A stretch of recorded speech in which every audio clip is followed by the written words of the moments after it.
Hello बच्चों, class 12th chemistry chapter number 1 solution के lecture 7 में आपका स्वागत है। आई होप आपने 6 लेक्चर्स पिछले देख लिए होंगे और किसी को कोई डाउट है तो बेटा कमेंट सेक्शन में पूछ सकता है या फिर हमारा जो डाउट ग्रुप है ना, वहाँ पे आप पूछ सकते हो। तो चलो, आज का हमारा गोल क्या है। आज हमें ये चीज़ें पढ़नी है जो आपके सामने लिखी हुई है। क्या क्या sir? Elevation in boiling point, depression in freezing point, osmosis and colligative property. अब यहाँ से क्वेश्चन आपका थ्योरेटिकल फ्रंट पे भी बन सकता है, ठीक है। थ्योरेटिकल भी हो सकती है प्लस न्यूमेरिकल। और एक बात बताऊं, पिछले अगर साल के पेपर निकाल के देखोगे, जेई का तो चलो छोड़ ही दो, मैं सीबीएसई की बात कर रहा हूँ क्योंकि सीबीएसई में थ्योरी ज्यादा आती है। उसमें भी आपका ये ज्यादातर न्यूमेरिकल बेस रहता है, ठीक है। ज्यादातर प्रॉपर्टीज ये क्या रहती हैं? न्यूमेरिकल बेस रहती हैं। क्लियर है बेटा? तो और और अगर आपके कोई और भी डाउट है, ठीक है, कमेंट सेक्शन आपके लिए ओपन है, डाउट ग्रुप आपके लिए ओपन है, वहां पे आके मेरे से पूछो, ठीक है। वहां पे आपके सारे डाउट्स क्लियर होंगे, आपको तुरंत रिप्लाई मिलता है। तो आज का ये गोल लेके स्टार्ट करते हैं अपने लेक्चर नंबर 7। कहाँ पे? ट्रेंडिंग ट्यूटर पे। भाई प्यारा सा चैनल है, आपके लिए इतनी मेहनत कर रहे हैं तो प्लीज़ सब्सक्राइब करो और शेयर करो, ज़्यादा से ज़्यादा शेयर करो। रीज़न मैं आपको बहुत बार बता चुका हूँ कि भैया कंप्लीट कोर्स है 11th 12th पीसीएम का, जेई एडवांस के लिए, मेंस के लिए, बोर्ड्स के लिए, है ना। सभी चीज़ें हम कवर करने वाले हैं। नोट्स भी आपको मिल रहे हैं, असाइनमेंट्स भी आपको मिल रहे हैं। कहाँ पे? टेलीग्राम ग्रुप पे।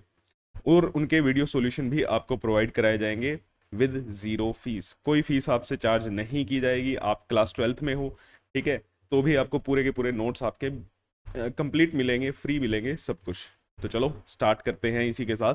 Elevation in boiling point.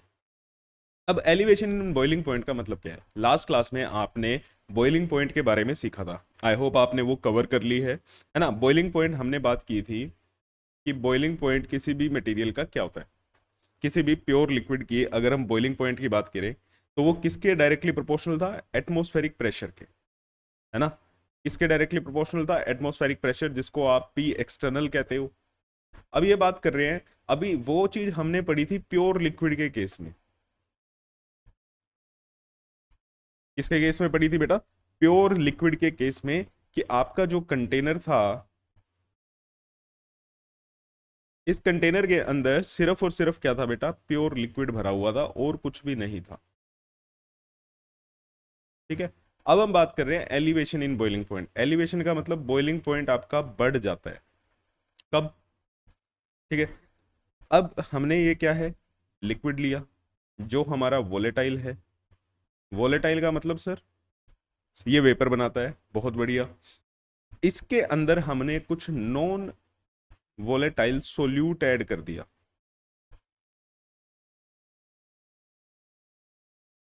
Clear?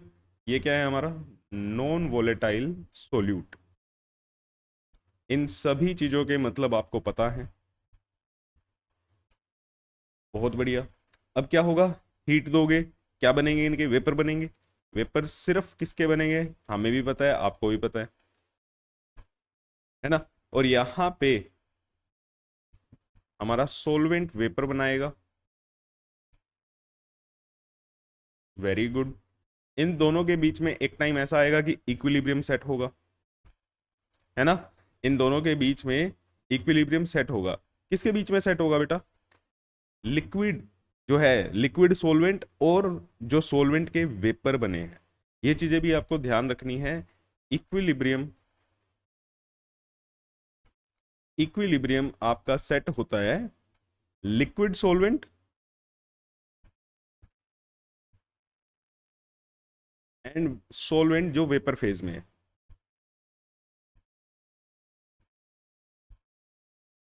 Solvent जो आपका वेपर फेज में है, ठीक है। क्योंकि आपको पता है नॉन वोलेटाइल सोल्यूट है तो बेटा इसके तो कोई वेपर नहीं बनेंगे। अब राउल्ट्स लॉ से, राउल्ट्स लॉ जो सॉलिड लिक्विड सॉल्यूशन का हमने पढ़ा था, उससे हमें यह भी पता है कि जो पीएस होता है, सॉल्यूशन का जो वेपर प्रेशर होता है, वो कितना होता है? पी नोट इंटू 1 - x से लिख सकते हैं ये चीज हम, है ना। कहाँ से लिखी हमने? From Raoult's law.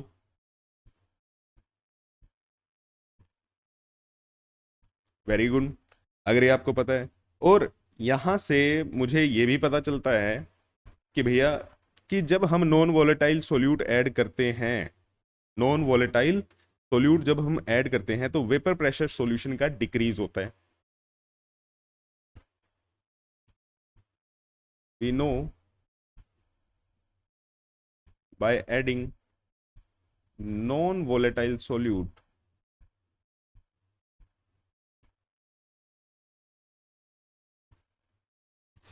Vapour pressure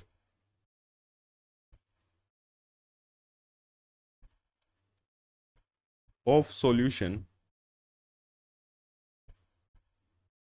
decreases. Vapour pressure क्या हो जाता है बेटा, डिक्रीज कर जाता है ना। अब वेपर प्रेशर डिक्रीज कर जाएगा तो हमने हेडिंग डाली है elevation in boiling point. Boiling point में एलिवेशन आएगा मींस बॉइलिंग पॉइंट में आपका उछाल आएगा, बॉइलिंग पॉइंट आपका बढ़ जाएगा। ठीक है, अब ऐसा कैसे हो रहा है देखो, ध्यान से समझना, सिर्फ लॉजिकल सी चीज है। मान लो ये आपका एक कंटेनर है जिसमें है सिर्फ और सिर्फ प्योर लिक्विड, जिसमें क्या है, प्योर लिक्विड है। क्लियर, इसको, ये है अभी आपका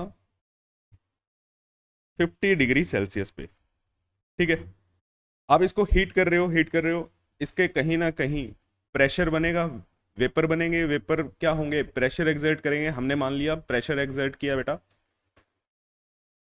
500 डिग्री सेल्सियस। कितना, 500 डिग्री सेल्सियस। अब आप इसको हीट करोगे, इसका बॉइलिंग पॉइंट क्या होगा, जब यहां, ओ सॉरी, प्रेशर को हमने mmHg, ठीक है, प्रेशर कितना है 500 mmHg। अब आप इसको हीट कर रहे हो, आपने हीट किया, इसका टेम्परेचर बढ़ेगा, टेम्परेचर बढ़ेगा, साथ ही साथ इसके और वेपर बनेंगे, वेपर बनेंगे तो उनका वेपर प्रेशर बढ़ेगा। और जब वेपर प्रेशर कितना हो जाएगा बेटा, एटमॉस्फेरिक वेपर प्रेशर कितना है, पी एक्सटर्नल कितना है 760 mmHg, है ना। जब यहाँ का प्रेशर 760 mmHg के बराबर हो जाएगा, उस पॉइंट को हम क्या कहेंगे, बॉइलिंग पॉइंट कहेंगे, है ना। तो मान लेते हैं 80 डिग्री सेल्सियस पे क्या हो गया, इसका प्रेशर पी नॉट हमारा 760 mmHg के बराबर हो गया। तो 760 mmHg के बराबर हो गया तो हमारा यहाँ पे बॉइलिंग पॉइंट क्या कहलाएगा, इस लिक्विड का बॉइलिंग पॉइंट कितना है 80 डिग्री सेल्सियस। इतनी बात क्लियर है ना, इतनी बात हमारी क्लियर हो गई। अब सेकंड केस, अब हमने क्या करा,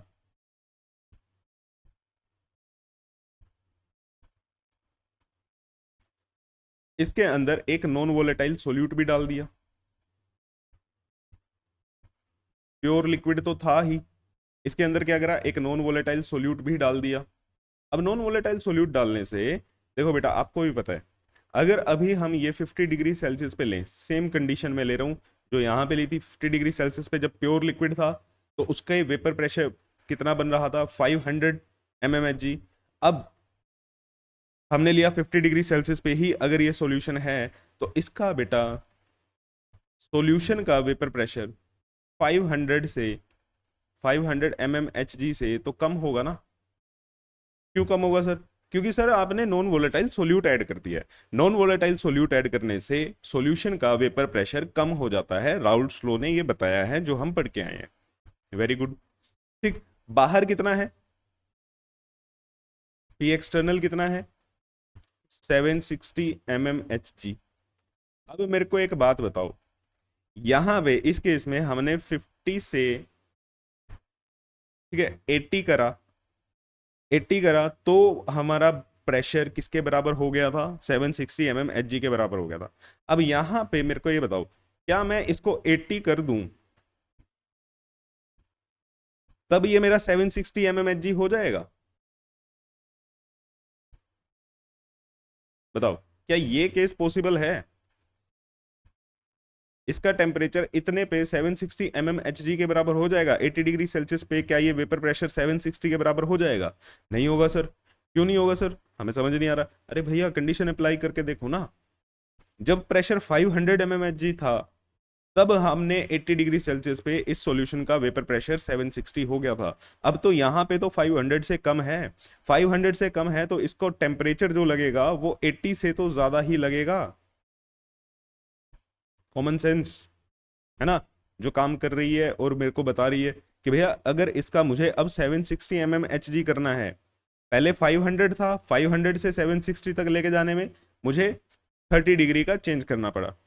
अब 500 से भी कम है, 500 से भी कम है, तब मुझे इसको 760 तक लेके जाने में 30 से ज्यादा का चेंज करना पड़ेगा ना। तो अब टेम्परेचर मेरा क्या आया बेटा, 80 से ज्यादा आया, और 80 क्या था, बॉइलिंग पॉइंट था। तो जैसे ही आपने नॉन वोलेटाइल सोल्यूट डाला तो इसका बॉइलिंग पॉइंट टेम्परेचर क्या हो गया बेटा, बढ़ गया। बॉइलिंग पॉइंट टेम्परेचर बढ़ गया हमारा। ये देखो, ये टी टेम्परेचर क्या है, 80 क्या था जब यहाँ पे 760 के बराबर हो गया था, जब क्या था 760 के बराबर हो गया था। अब यहाँ पे 80 पे तो हमारा 760 के बराबर नहीं होगा, 80 से ज्यादा पे ही क्या होगा, ये 760 mmHg के बराबर होगा। तो जिस टेम्परेचर पे ये एटमॉस्फेरिक प्रेशर के बराबर होगा उसी को हम क्या कहते हैं, बॉइलिंग पॉइंट कहते हैं। और यहां से हमें दिखाई दे रहा है कि बेटा वो 80 से ज्यादा आ रहा है। क्या आ रहा है, 80 से ज्यादा आ रहा है ना। तो हम लिख सकते हैं कि हमारा बॉइलिंग पॉइंट बढ़ गया है। So by adding non volatile solute, एक मिनट आपके नोट्स सेव कर ले पहले, by adding non volatile solute in liquid boiling point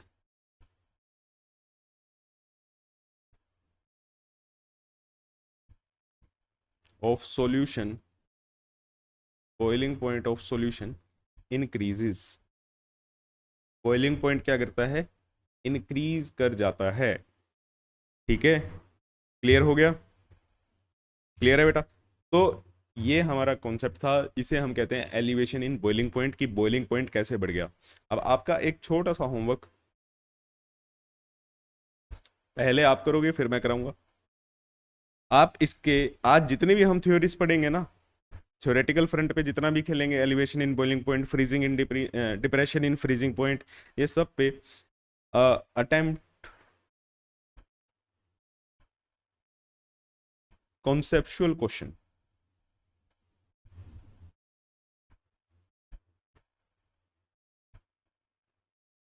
ठीक है, आपने क्या करना है, अपने ये कॉन्सेप्चुअल क्वेश्चन अटेम्प्ट करने हैं बेटा।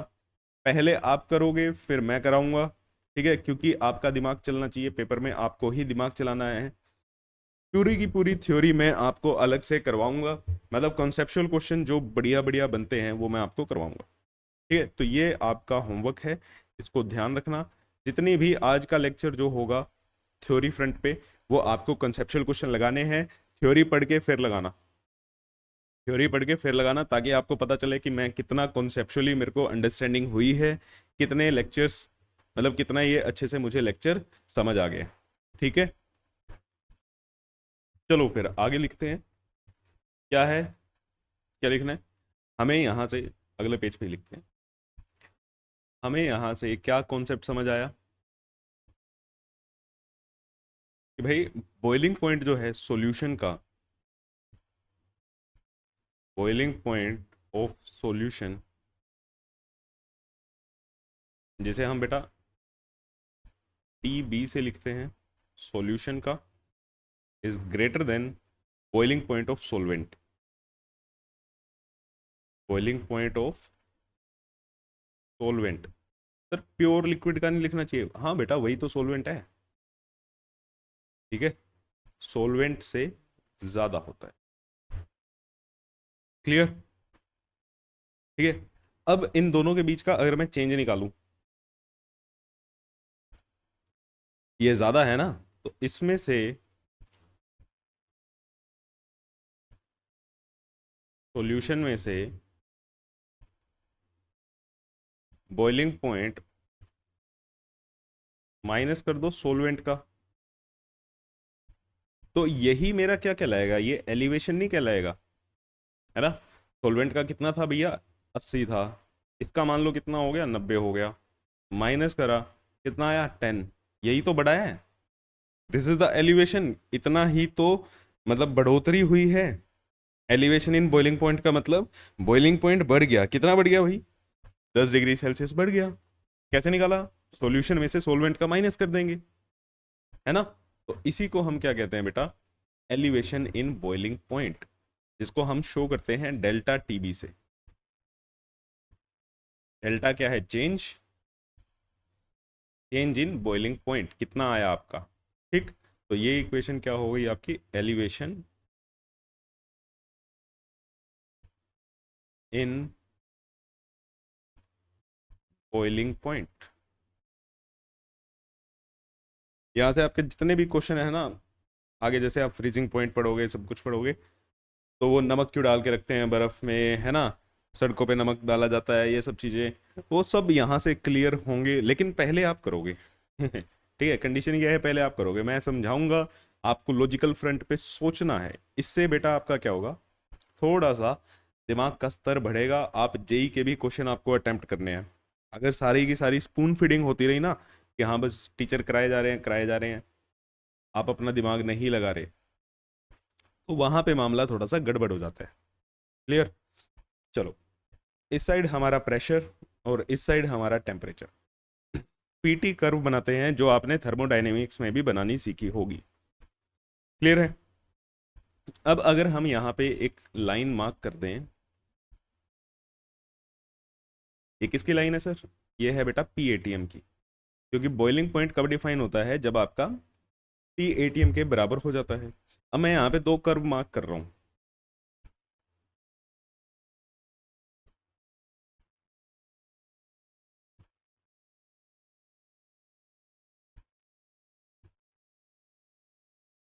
अब मेरे को ये बताओ कौन सी, अब सोचो थोड़ा सा, रेड वाली एक सॉल्वेंट की है और एक सॉल्यूशन की है,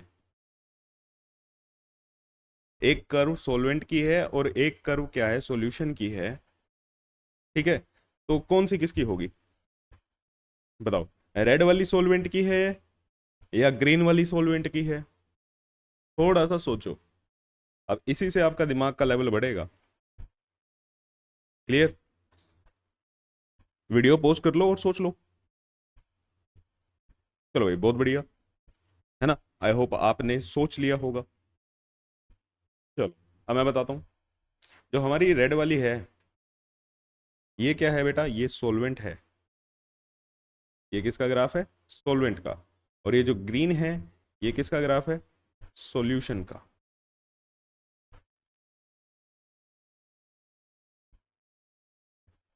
ये किसका ग्राफ है, सॉल्यूशन, ठीक है। सर आपको कैसे पता चला, सर हमें तो ग्राफ नहीं रीड करने आते, कोई बात नहीं, प्रेशर सेम है, इस पॉइंट पे दोनों का क्या है, प्रेशर सेम है ना, दोनों की, देखो जब भी आपको ग्राफ मेजर करने हैं, कोई कॉमन पॉइंट पकड़ो जो दोनों ग्राफ पे सेम आ रहा हो। अब ये हमारा पीएटीएम वाला पॉइंट दोनों ग्राफ के लिए सेम है ना, वहां से दोनों एक्सिस पे आप क्या करने लग जाओ, एक कॉमन पॉइंट से दोनों एक्सिस पे परपेंडिकुलर ड्रॉ कर दिया करो। अब यहां से मैं देखो, वाई एक्सिस पे तो दोनों के लिए हुआ ही हुआ है, एक्स एक्सिस पे करते हैं, एक ये आया, एक ये आया, ठीक है।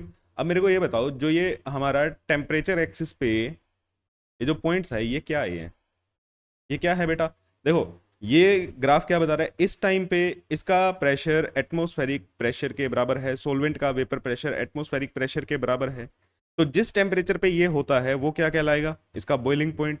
तो ये हमारा क्या है, बॉइलिंग पॉइंट ऑफ सोलवेंट। और सेम काम यहाँ पे, जिस टेम्परेचर पे वेपर प्रेशर एटीएम प्रेशर के बराबर हो जाए, एटमॉस्फेरिक प्रेशर के बराबर हो जाए, उस पॉइंट को क्या कहलाते हैं, बॉइलिंग पॉइंट। लेकिन ये किसका है, सॉल्यूशन का। सर अब आपको कैसे पता चला यही वाला सॉल्यूशन का होगा, है भैया, वेप देखो ना, अभी तो हमने पढ़ा लास्ट स्लाइड पे कि सॉल्यूशन का वेपर प्रेशर सॉल्यूशन का बॉइलिंग पॉइंट सॉल्वेंट के बॉइलिंग पॉइंट से ज्यादा होता है। तो जो ये ज्यादा वाला था ये मेरा किसका था, सॉल्यूशन का था। ठीक है, जो ये ज्यादा वाला था ये मेरा क्या था, सॉल्यूशन का था। और इन दोनों के बीच का जो ये डिफरेंस है यही मेरा क्या है, डेल्टा टीबी। यही मेरा क्या है, डेल्टा टीबी। ठीक है, क्लियर है। अब एक और बात बताओ, वापिस आते हैं यहाँ पे। अगर मैं इसमें और ज्यादा, देखो हमें पता है, क्या पता है सर, ये चीज कि जितना आप नॉन वोलेटाइल सोल्यूट ऐड करोगे वेपर प्रेशर क्या होता जाएगा, कम होता जाएगा, है ना। मीन्स अगर मैं इसमें और ज्यादा नॉन वोलेटाइल सोल्यूट ऐड कर दूं तो इसका 500 से और ज्यादा कम हो जाएगा। और ज्यादा कम हो जाएगा तो टेम्परेचर और ज्यादा चाहिएगा, मीन्स बॉइलिंग पॉइंट और ज्यादा बढ़ेगा। बॉइलिंग पॉइंट और ज्यादा बढ़ेगा, और बॉइलिंग पॉइंट और ज्यादा बढ़ेगा तो इनके बीच का जो डिफरेंस है वो भी ज्यादा बढ़ेगा, डेल्टा टीबी भी बढ़ेगा, है ना। तो एक्सपेरिमेंटली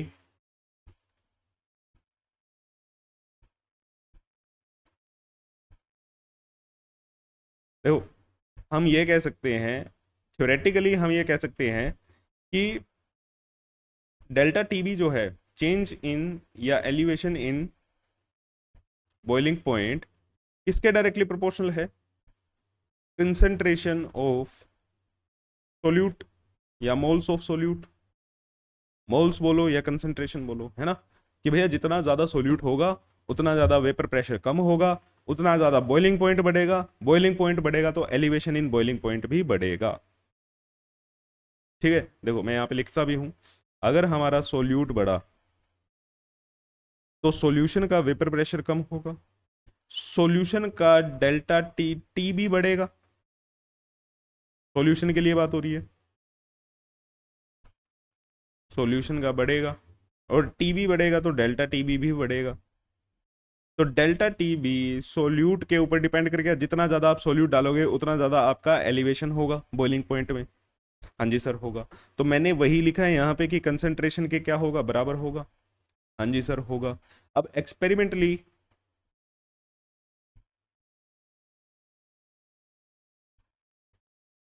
ये चीज देखी गई कि जो डेल्टा टीबी है वो डायरेक्टली प्रोपोर्शनल होता है। अब कंसंट्रेशन, कंसंट्रेशन हमने बहुत टाइप से निकालनी सीखी है, मोलैरिटी, मोलैलिटी, नॉर्मेलिटी, फॉर्मेलिटी, है ना, मोल फ्रैक्शन, मास परसेंटेज, बहुत सारी चीजें निकाली हैं। लेकिन यहाँ पे हम किसके बराबर लेते हैं, एक्सपेरिमेंटली ये देखा कि जो डेल्टा टीबी होता है वो मोलैलिटी के बराबर है, मोलैलिटी के प्रोपोर्शनल है, मोलैलिटी ऑफ सॉल्यूशन। एक्सपेरिमेंटली ये चीज देखी गई। और मोलैलिटी ही क्यों ली सर, मोलैलिटी आपकी ना टेम्परेचर डिपेंडेंट नहीं होती। अगर यहाँ पे मैं मोलैरिटी लेता तो मोलैरिटी तो वैसे ही टेम्परेचर डिपेंड हो जाती है ना। तो यहाँ पे ये भी फायदा है, समझ आया बात। तो यहाँ से हमने देखा कि डेल्टा टीवी जो है, एक मिनट, हाँ जी चलो, डेल्टा टीवी है वो डायरेक्टली प्रोपोर्शनल आया मोलैलिटी के, स्मॉल एम से लिखते हैं मोलैलिटी को। अगर ये प्रोपोर्शनैलिटी का साइन हटाएं तो एक कांस्टेंट आएगा। कांस्टेंट क्या आएगा यहाँ पे, के बी ओ इंटू एम। तो मेरा डेल्टा टीबी का फॉर्मूला क्या बना, के बी। अब मोलैलिटी आप निकाल सकते हो, के बी को क्या बोला जाता है, देखो delta TB elevation in boiling point, elevation in boiling point, molality M से लिखी है हमने, molality of solution, K B क्या है, एलिवेशन कांस्टेंट बोला जाता है इसको, एलिवेशन कांस्टेंट किसका, सोलवेंट का। ध्यान रखना ये चीज, किसकी बात हो रही है, ये सोलवेंट की बात हो रही है। क्यों, सोलवेंट का बड़ा है ना भाई, है ना। सोलवेंट पहले कम पे हो रहा था लेकिन सोलवेंट के अंदर सोल्यूट डाल दिया तो अब उसका ज्यादा हो गया। या इसी को एब्लोस्कोपिक कांस्टेंट भी बोला जाता है, एब्लोस्कोपिक कांस्टेंट। क्लियर है, ये अच्छा सा फैंसी सा नाम है इसका। सिंपल बोलना है, एलिवेशन कांस्टेंट या फिर एब्लोस्कोपिक कांस्टेंट। अब एक जो इंपॉर्टेंट बात है बेटा, के बी सिर्फ और सिर्फ सोलवेंट के नेचर पे डिपेंड करेगा। आपका सोलवेंट चेंज होगा तो आपके केबी की वैल्यू चेंज होगी। ठीक है, अगर सोलवेंट सेम है तो केबी क्या रहेगा, सेम रहेगा। ठीक, depends only on nature of solvent.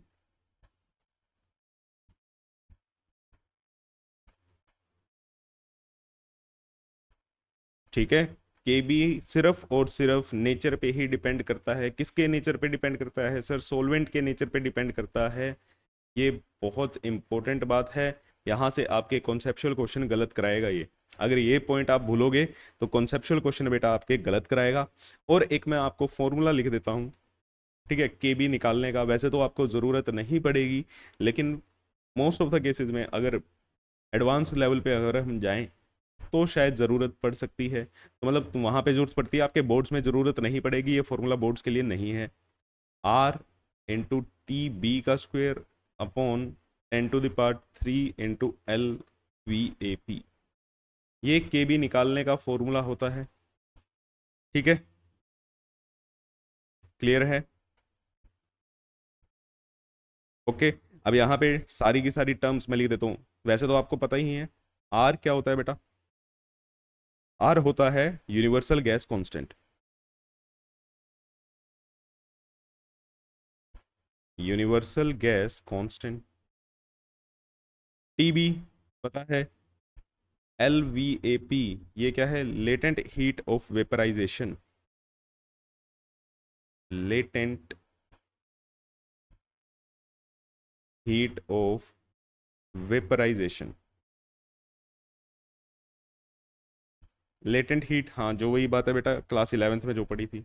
अच्छा, इस फॉर्मूले को ना ऐसे भी लिखा जाता है, लेटेंट हीट की टर्म में नहीं लिखना तो ये फॉर्मूला ये भी बनता है हमारा T B square upon 10⁻³ latent heat को कन्वर्ट कर सकते हैं एंथैल्पी ऑफ वेपराइजेशन में, और फिर यहाँ पे आ जाएगा हमारा molecular weight of solvent. Molecular weight of solvent, तो यहाँ पे अगर आपको यूज़ करना है तो ये delta H V A P क्या है, enthalpy of vaporisation. Enthalpy of vaporisation,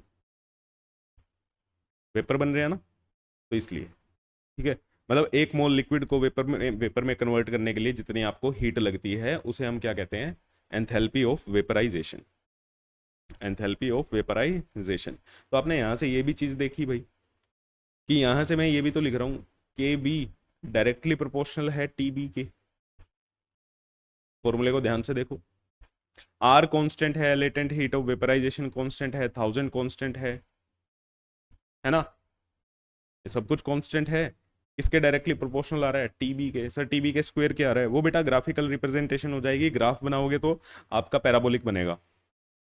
ठीक है, वो ग्राफ के लिए बात होगी। लेकिन हम एक कॉन्सेप्चुअली बात करें तो के बी हमारा डायरेक्टली प्रोपोर्शनल है टीबी के। जिसका टीबी ज़्यादा होगा, जिसका टीबी क्या होगा, ज़्यादा होगा, उसका क्या होगा। अच्छा, ये टीबी क्या है, ये बॉइलिंग पॉइंट किसका है, चलो ये भी लिखे देते हैं, T B is boiling point of solvent. ये सोलवेंट का है, सॉल्यूशन का नहीं है।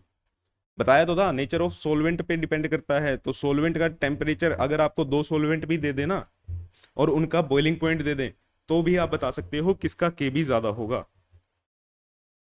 ठीक है, अब देखो कैसे सर, क्या कह रहे हो, एक सॉल्यूशन ये है, एक सॉल्यूशन ये है। अब यहाँ पे लिक्विड 1 और यहाँ पे लिक्विड 2,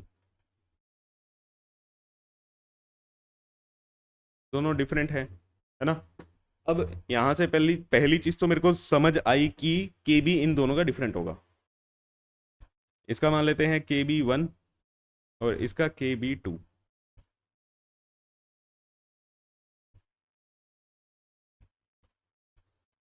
ठीक है, इतनी बात क्लियर है। अब अगर मुझे कंपेयर करना पड़ गया कि किसका ज़्यादा है, तो मैं उसके बॉइलिंग पॉइंट से कंपेयर कर सकता हूँ। अगर इसका बॉइलिंग पॉइंट मान लो 80 डिग्री सेल्सियस है और इसका बॉइलिंग पॉइंट 95 डिग्री सेल्सियस है ना, नेचर अलग अलग है, तो एब्लूस्कोपिक कांस्टेंट अलग अलग है, केबी की वैल्यू अलग अलग आएगी। लेकिन किसकी ज़्यादा आएगी कैसे पहचान सकता हूँ? क्या मैं बॉइलिंग पॉइंट से पहचान सकता हूँ? बिल्कुल पहचान सकता हूँ। यहाँ पे मेरा जो KB2 आएगा वो KB1 से क्या होगा? ज़्यादा होगा। ठीक है, KB2 KB1 से क्या होगा? ज़्यादा होगा। क्यों? क्योंकि बॉइलिंग पॉइंट जो है सोलवेंट का सेकंड का, वो 1 से क्या है? ज़्यादा है। क्लियर है बेटा? ठीक है, तो अब आपका ये थ्योरेटिकल फ्रंट पे मोस्टली चीज़ें क्लियर हो गई। मोस्टली चीज़ें क्या हो गई? क्लियर हो गई। अब कहीं पे भी क्वेश्चन मैं कराऊंगा, ठीक है, ऐसा ना सोचना कि क्वेश्चन नहीं होंगे, क्वेश्चन होंगे, लेकिन मैं आपको पहले आपके लिए चांस देना चाहता हूँ कि आप सीखो इसको कि कैसे होता है। क्वेश्चन में लिखते हैं, इन क्वेश्चन कोई न्यूमेरिकल आया, अगर वहां पे सेम सॉल्वेंट की बात हो रही है, किसकी बात हो रही है? सेम सॉल्वेंट की बात हो रही है। एक सॉल्यूशन में आप दो चीजें ऐड कर रहे हो, तीन चीजें ऐड कर रहे हो, अलग अलग कंडीशंस पे चेक कर रहे हो, लेकिन सॉल्वेंट क्या रखा है? सेम है। सॉल्वेंट सेम रखते ही आप क्या चीज ध्यान दोगे कि भैया इसका KB क्या रहेगा? सेम रहेगा। तो जब आप इनको कंपेयर करोगे ना, तो ये KB कट जाएंगे। KB क्या होगा? कट जाएगा। क्लियर है? तो देखो, कंसंट्रेशन का तो आपको पता है, मोलैलिटी कब सेम होगी कब नहीं होगी वो तो आप देख सकते हो। लेकिन क्वेश्चन में अगर कहीं पे ऐसा वर्ड आ जाता है, सेम सॉल्वेंट के लिए बात हो रही है, तो सेम सॉल्वेंट का मतलब बेटा उसका KB क्या रहेगा? सेम रहेगा। ठीक है मेरे बच्चे? चलो बहुत बढ़िया। तो इसी के साथ हमारा बॉइलिंग पॉइंट वाला टॉपिक खत्म होता है। हम चलते हैं अब फ्रीजिंग पॉइंट पे। सर आपने न्यूमेरिकल नहीं कराए। न्यूमेरिकल बेटा इसको पहले कॉन्सेप्चुअली करो, फिर मैं इस पे न्यूमेरिकल कराऊंगा, और इस पे बहुत अच्छे अच्छे न्यूमेरिकल कराऊंगा। आज मैं आपकी थ्योरी पार्ट खत्म कर रहा हूँ। ठीक है, थ्योरी वाला पोर्शन हम क्या कर रहे हैं? थोड़ा खत्म कर रहे हैं। चलो जी, बात करते हैं फ्रीजिंग पॉइंट क्या होता है। पहले freezing point of pure liquid की बात करते हैं। जैसे बॉइलिंग पॉइंट प्योर लिक्विड की बात की थी, freezing point of pure liquid, pure liquid का फ्रीजिंग पॉइंट क्या होता है ना? अब बच्चों वाली डेफिनेशन तो वही है कि जिस टेम्परेचर पे लिक्विड सॉलिड में कन्वर्ट हो जाता है, उस टेम्परेचर को हम बॉइलिंग पॉइंट कहते हैं। ठीक है जी, कह देते हैं, कोई बात नहीं, बहुत बढ़िया। अब देखो होता क्या है, ये आपने एक लिक्विड लिया,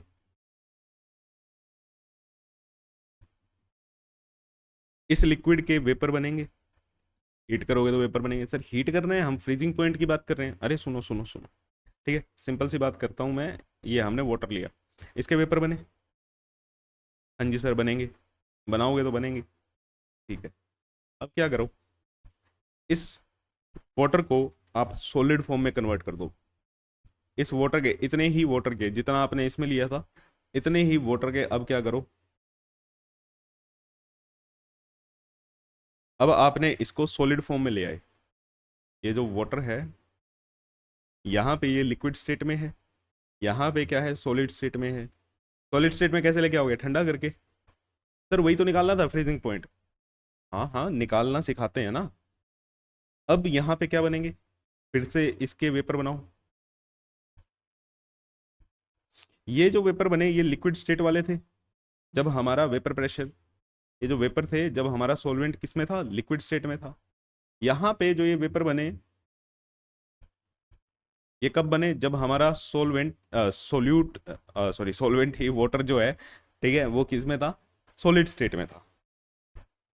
ठीक है, क्लियर है? और जिस टेम्परेचर पे इन दोनों के वेपर सेम हो जाएंगे, देखो ऑब्वियस सी बात है यार, लिक्विड वाले का है भाई, लिक्विड वाले का प्रेशर क्या रहेगा? थोड़ा कम रहेगा, है ना? इसको ज़्यादा हीट, मतलब यहाँ पे आपको कम हीट देनी पड़ेगी, यहाँ पे आपको ज़्यादा हीट देनी पड़ेगी, यहाँ पे आपको ज़्यादा हीट देनी पड़ेगी। अब आपने क्या करा, फ्रीजिंग पॉइंट देखो कैसे डिफाइन करते हैं। एक मैंने प्योर लिक्विड लिया, उसके वेपर बनाए, एक मैंने उसी लिक्विड को सॉलिड स्टेट में कन्वर्ट किया, फिर उसके वेपर बनाए। जिस टेम्परेचर पे इन दोनों की वैल्यू सेम हो जाएगी, ठीक है, जिस टेम्परेचर पे इन दोनों की वैल्यू सेम हो जाएगी, मान लो आप इसको हीट कर रहे हो कर रहे हो कर रहे हो, है ना, एक टेम्परेचर ऐसा आएगा जब आप देखोगे कि इस ये चीज जो सॉलिड स्टेट के वेपर हैं वो लिक्विड स्टेट के वेपर के बराबर हो गए, वहीं पे आपको रोक देना है। वो क्या है, इसका फ्रीजिंग पॉइंट है। वो क्या है, आपका फ्रीजिंग पॉइंट है। The temperature at which vapour pressure of liquid is equal to vapour pressure of that liquid in solid form. लिखेंगे तो समझ आएगा। The temperature at which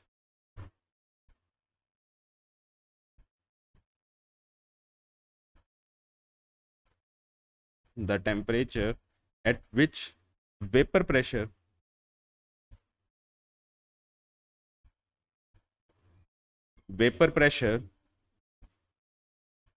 of pure liquid, of pure नहीं, of liquid is equal to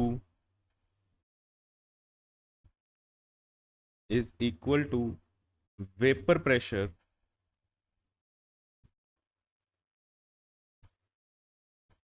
of that liquid, उसी liquid के vapour pressure, लेकिन वो liquid किस में होना चाहिए, सॉलिड स्टेट में, of that liquid in solid state, in solid state is called freezing point of liquid, is called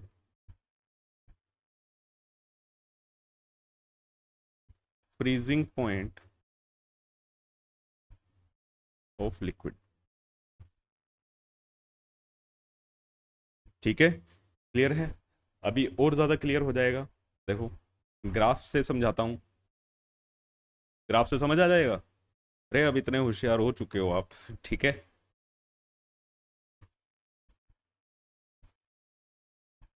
vapour pressure और टेम्परेचर का ग्राफ बनाया, क्लियर। यहाँ पे एक लाइन ऐसे, ये सॉलिड फेज की लाइन है। तो सर सॉलिड फेज में आपको क्या करना पड़ेगा, टेम्परेचर बढ़ाना पड़ेगा, टेम्परेचर क्या करना पड़ेगा, बढ़ाना पड़ेगा। और एक लाइन में बना रहा हूँ लिक्विड फेज की, ये जो मेरी लाइन है ये लिक्विड फेज की लाइन है। अब इसको आप क्या कर रहे हो, ठंडा कर रहे हो, टेम्परेचर क्या कर रहे हो, कम कर रहे हो, तभी ये सॉलिड फेज के बराबर आएगा। सॉलिड फेज से तो जब भी मैच करेगा ना भैया, लिक्विड को ठंडा करोगे तभी तो वो सॉलिड बनेगा। तो यहाँ पे आपको टेम्परेचर क्या कर रहे हो, कम कर रहे हो, ठीक है।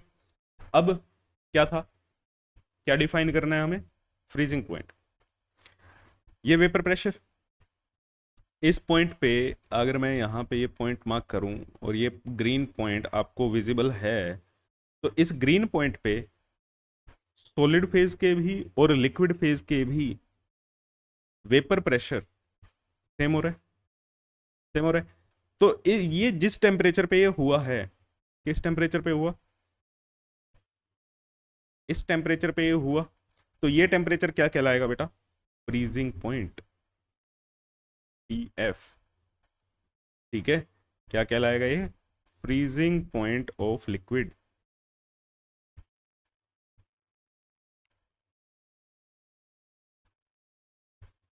सॉलिड नहीं, लिक्विड, ठीक है। क्लियर है बच्चे, बहुत बढ़िया। ये सॉलिड फेज की लाइन थी, जब हमारा जो लिक्विड था उसको हमने सॉलिड फेज में कन्वर्ट किया, सॉलिड फेज में कन्वर्ट किया, आप उसके वेपर बना रहे हो, क्या कर रहे होगे भैया, उसके तो वेपर बना रहे हो, आपको टेम्परेचर क्या करना पड़ेगा, हाई करना पड़ेगा। अरे देखो ना, इसके आप टेम्परेचर बढ़ा रहे हो तो आपको इसको हीट दे रहे हो, हीट दे रहे हो, इसका वेपर प्रेशर बढ़ेगा। इसका वो वेपर प्रेशर ऑलरेडी इक्वल है, इसको ठंडा करते आओगे, इसका वेपर प्रेशर ज़्यादा है ना, लिक्विड फॉर्म में ऑब्वियस सी बात है, इसका ज़्यादा है, इसके धीरे धीरे बन रहे हैं। एक इसको आप ठंडा करते आओ, इसका वेपर प्रेशर कम होता जाएगा, कम होता जाएगा। तो एक टाइम में ऐसा आएगा, इन दोनों के वेपर प्रेशर क्या हो जाएंगे, सेम हो जाएंगे, वेपर प्रेशर सेम हो जाएंगे, तो उसी पॉइंट को हम क्या कहते हैं, फ्रीजिंग पॉइंट, ठीक है। अब समझ आएगा आपको। वहां से इतनी पहले तो मैंने सिंपल सिंपल बताया था लेमन लैंग्वेज में कि भैया इनके वेपर प्रेशर क्या हो जाए, सेम हो जाए। कैसे होंगे, होंगे कैसे? इसको आपको टेम्परेचर बढ़ाना पड़ेगा क्योंकि आपको इसके वेपर जनरेट करने हैं, इसके वेपर जनरेट किए हैं, इसको ठंडा करते रहो। ग्राफ से समझ आ रहा है? इसका टेम्परेचर हम क्या कर रहे हैं, लो कर रहे हैं। क्यों? तभी तो वो सॉलिड फेज से मैच करेगा। इसका भी अगर आप टेम्परेचर बढ़ाते रहे, इसका भी लिक्विड फेज में भी आप अगर टेम्परेचर बढ़ाओगे बेटा तो और ज्यादा वेपर बनेंगे, और ज्यादा वेपर बनेंगे, वो सॉलिड फेज से मैच ही नहीं होंगे। तो लिक्विड को ठंडा करते जाओ, सॉलिड वाले को क्या करते जाओ, गर्म करते जाओ, उसका टेम्परेचर बढ़ाते जाओ। एक टाइम ऐसा आएगा दोनों के वेपर प्रेशर क्या हो जाएंगे, मैच कर जाएंगे। जिस टेम्परेचर पे वो मैच करेंगे वही टेम्परेचर आपका क्या कहलाएगा, फ्रीजिंग पॉइंट। वही टेम्परेचर आपका क्या कहलाएगा, फ्रीजिंग पॉइंट। ठीक है, समझ आया, क्लियर है? अब हम बात करते हैं डिप्रेशन इन फ्रीजिंग पॉइंट की। अब हम बात करते हैं डिप्रेशन इन फ्रीजिंग पॉइंट की। अगर अभी भी कोई डाउट है ना बेटा, रिवाइंड करो और देखो, रिवाइंड करो 2 बार 3 बार 4 बार इस, और मैं कहता हूं अपने रूम में ना रूम बंद करो और जोर जोर से बोल के करना स्टार्ट कर दो। कोई भी कॉन्सेप्ट आपको नहीं समझ आ रहा ना, चीख चीख के पढ़ना स्टार्ट कर दो। जब आप जोर जोर से बोलोगे आपको आपकी ही आवाज आपके कानों में जाएगी, तो आपको ना चीजें समझ आएंगी कि आप क्या बोल रहे हो और उसका मतलब क्या है। कोई कॉन्सेप्ट नहीं समझ आए, दरवाजा बंद करो, जोर जोर से बोल के पढ़ना स्टार्ट कर दो, फिर देखो कैसे नहीं समझ आएगा। चलो जी, देखें अब डिप्रेशन इन फ्रीजिंग पॉइंट। अब देखो, अब मैं ना इसको सीधा सीधा ग्राफ से ही समझाता हूँ। सर आपके बच्चे इतने होशियार हो गए कि ग्राफ से समझ आ जाएगा? अरे पिछले भी तो ग्राफ से समझा है। और एक चीज याद रखना, अपना लेवल टीचर के साथ आपको उठाना है, गिराना नहीं है। ठीक है, अपना लेवल आपको बेटा उठाना है, गिराना नहीं है। चलो जी, ये लाइन है हमारी सॉलिड फेज।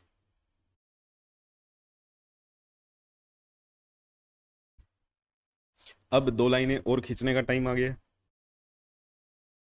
एक ये लाइन, ठीक है, और एक ये लाइन। क्लियर?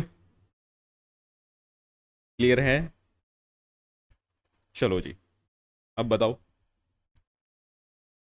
आपको इंफॉर्मेशन यू, अरे ग्रीन कलर से खींच देते भाई इसको, है ना। आपको क्या इंफॉर्मेशन यूज करनी है, कैसे सोचना है, मैं थोड़ा सा हिंट दूंगा।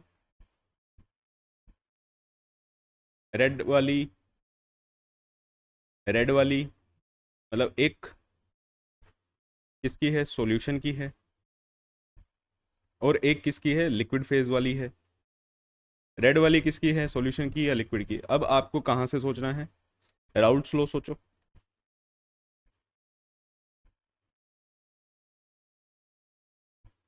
Depression in freezing point, depression in freezing point, ये मैं अब आपको कहानी बताता हूँ सोचना कैसे है।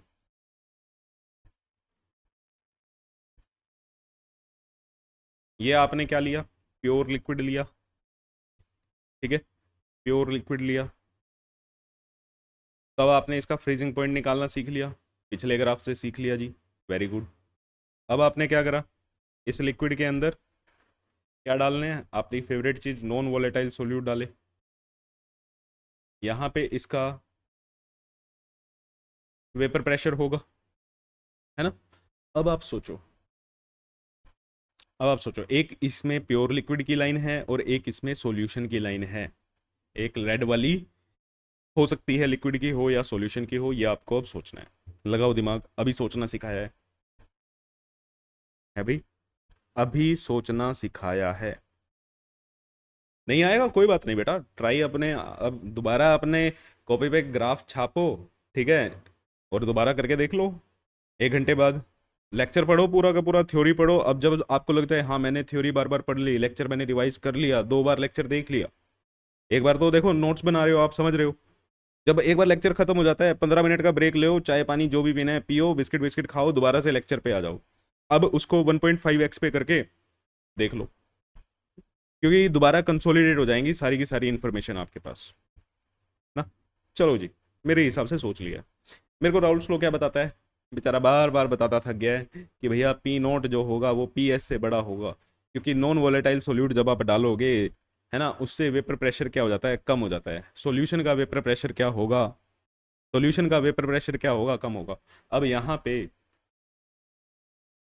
फिर से दो लाइनें मार्क करें, एक ये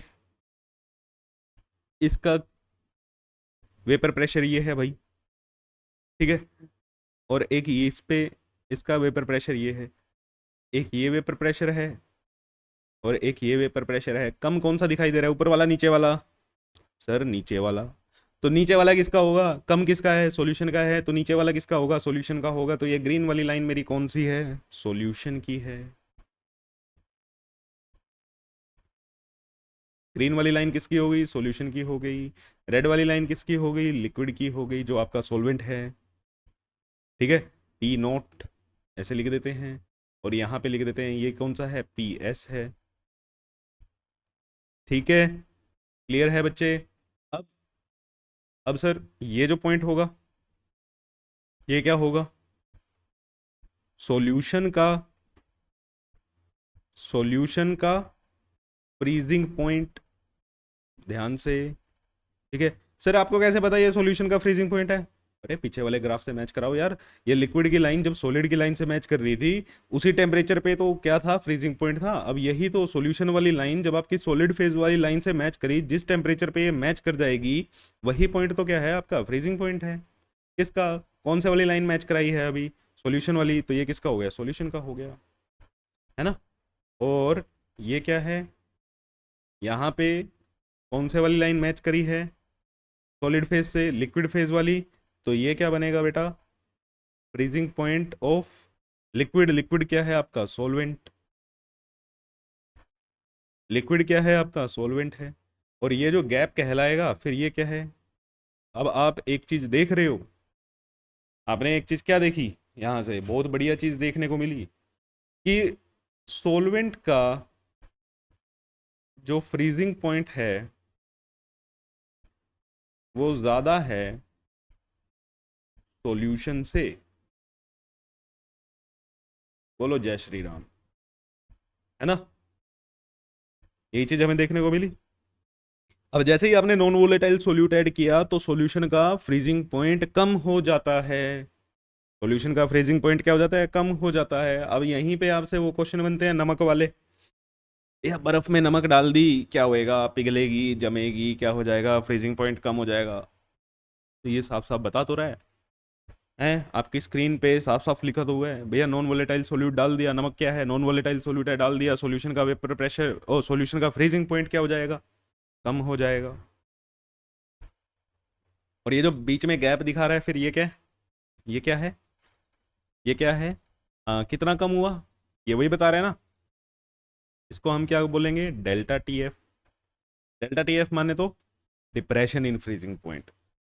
डेल्टा टी एफ क्या है, depression in freezing point. Clear. आज आपको मैं थ्योरी कराने वाला हूं, आज आपके दिमाग घुमाने वाला हूं। Delta T F, depression in freezing point. Sir आप हमें ऐसे समझा रहे हो, लिखना आ गया तो क्या आएगा बेटा, लिखना या तो डेफिनेशन आएगी, ठीक है, या डेफिनेशन आएगी, साथ में आप ये ग्राफ चिपका के आ जाओगे, ऐसे कहानी लिखाना, पूरे नंबर मिलेंगे, ठीक है, उसकी गारंटी मेरी है, पूरे नंबर मिलेंगे। अदरवाइज आपके पास इसमें या तो सिर्फ कंसेप्चुअल क्वेश्चन आएगा, जो आपका 1 नंबर में 2 नंबर में पूछा जा सकता है।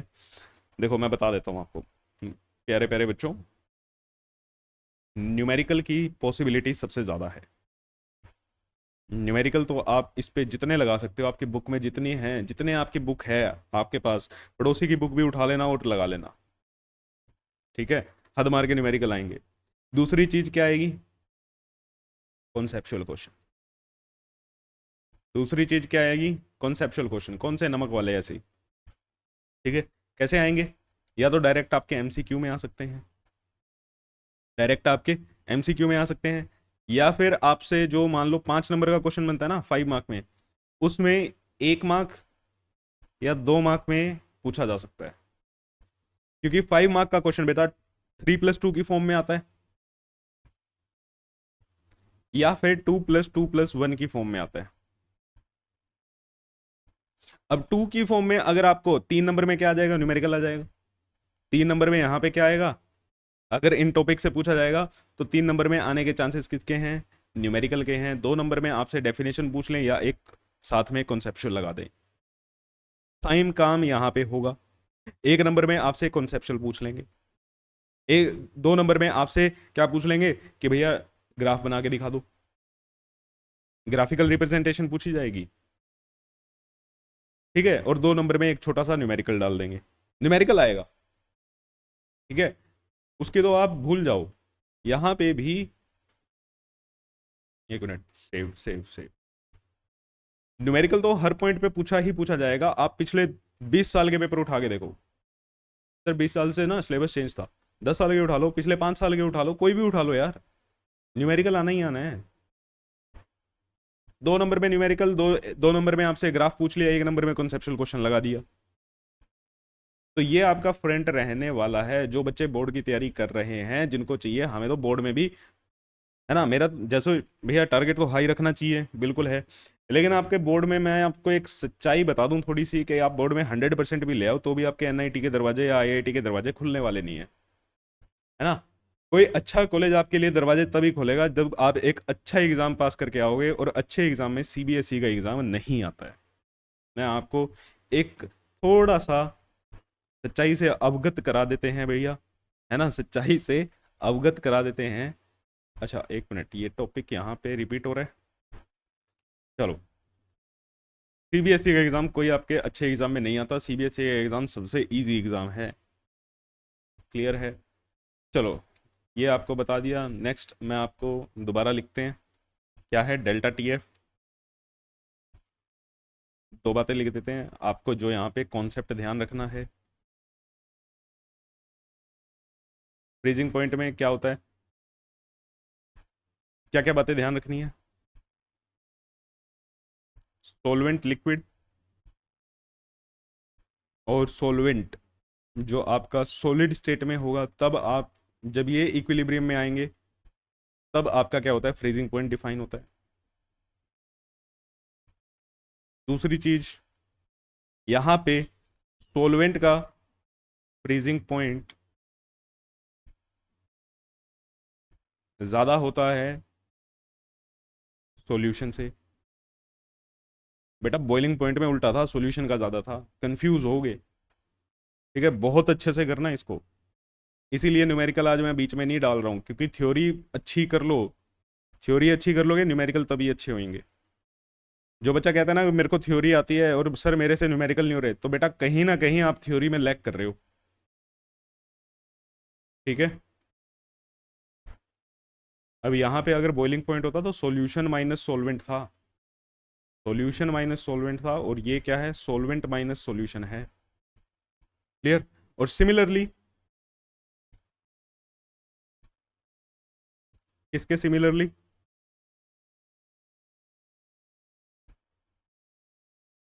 डेल्टा टीएफ भी किसके बराबर होगा, मोलैलिटी के। किसके प्रोपोर्शनल होगा, मोलैलिटी के।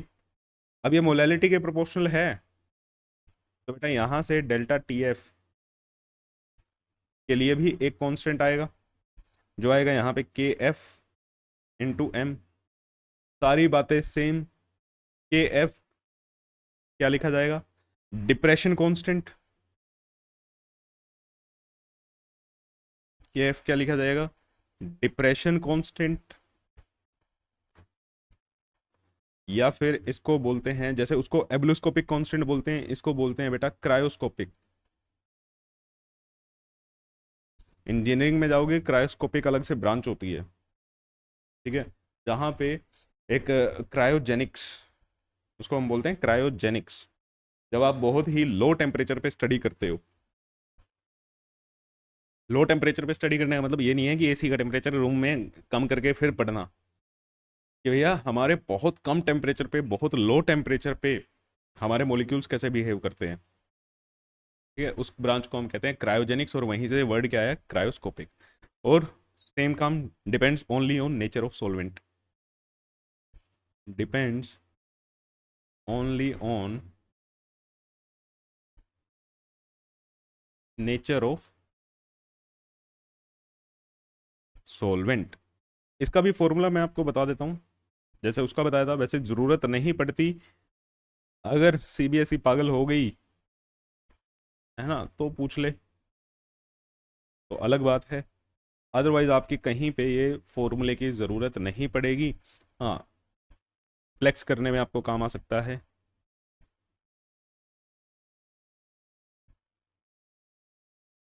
ए एफ का फॉर्मूला ये बनता है, ठीक है। यहाँ पे delta H F enthalpy of fusion,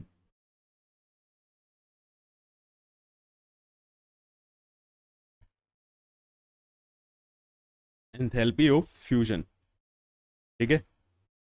clear है? क्या होती है कि एक मोल लिक्विड को जब आप फ्रीज करते हो तो उसमें से कितनी हीट रिलीज होती है। Total amount of heat release in freezing one mole of liquid at equilibrium. किसी ने लिखना है, रिपीट मोड पे करो, है ना, मेरे को थोड़ा सा पीछे भेज दो कर्सर से, तो मैं यही चीज़ दोबारा बोल दूंगा। क्लियर? तो अब आपके पास इसमें क्वेश्चन, मैं आपको होमवर्क देके जा रहा हूँ। इसमें आपको कौन से क्वेश्चन सर्च करने हैं और पढ़ने हैं। मैं तो कराऊंगा ही बेटा, ठीक है, लेकिन थोड़ा सा ब्रेन गेम भी आपके पास आनी चाहिए। एंटी फ्रीज के बारे में पढ़ना। एंटी फ्रीज क्या होता है? जैसे एक आपके बुक में मिलेगा, इथाइलिन ग्लाइकोल। इथाइलिन ग्लाइकोल एक एंटी फ्रीज है, ठीक है। कार रेडिएटर में पानी के साथ डाला जाता है। क्यों डाला जाता है? ठीक है, क्या रीजन है? गाड़ी का रेडिएटर होता है ना, उसमें डालते हैं, ठीक है। ये क्या करेगा, पानी के टेम्परेचर को क्या कर देगा, डिक्रीज कर देगा। फ्रीजिंग पॉइंट को क्या करता है, डिक्रीज करता है। क्लियर? तो ये ऐसी ऐसी चीज़ें हैं। अच्छा, यहाँ पे ये स्लाइड दोबारा आ गई है, इसको डिलीट कर देते हैं। तो नेक्स्ट पॉइंट पे हम चल रहे हैं। अब मैं आपकी थ्योरी, अब आप ये मत सोचना कि सर बिना न्यूमेरिकल कराए बिना क्वेश्चन कराए चल दिए।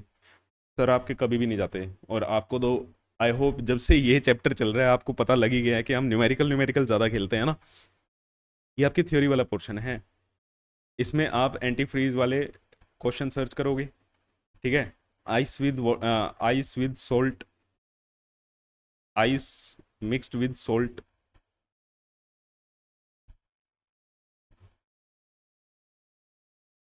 ये गर्मियों का टाइम चल रहा है। आइसक्रीम वाले नहीं होते जो रेडी पे आइसक्रीम है ना बेचते हैं, उन्होंने भी अपने, उनके वहाँ पे भी चैम्बर में क्या होता है, नीचे तो आइस डली होती है और आइस के साथ क्या डाला होता है, नमक डाला होता है। उनसे पूछना सर ऐसा क्यों किया आपने, ठीक है। अब ये क्वेश्चन सर्च करो, गूगल करो, पढ़ के देखो इनके बारे में, एनसीईआरटी खोलो, तभी तो दिमाग चलेगा। सर इतना टाइम है ही नहीं हमारे पास, अरे जून का महीना है, छुट्टियां पड़ी हुई हैं, सब कुछ टाइम है। चलो नेक्स्ट टॉपिक, ऑस्मोसिस। ऑस्मोसिस क्या होता है? देखो डिफ्यूजन आपने पढ़ा हुआ है,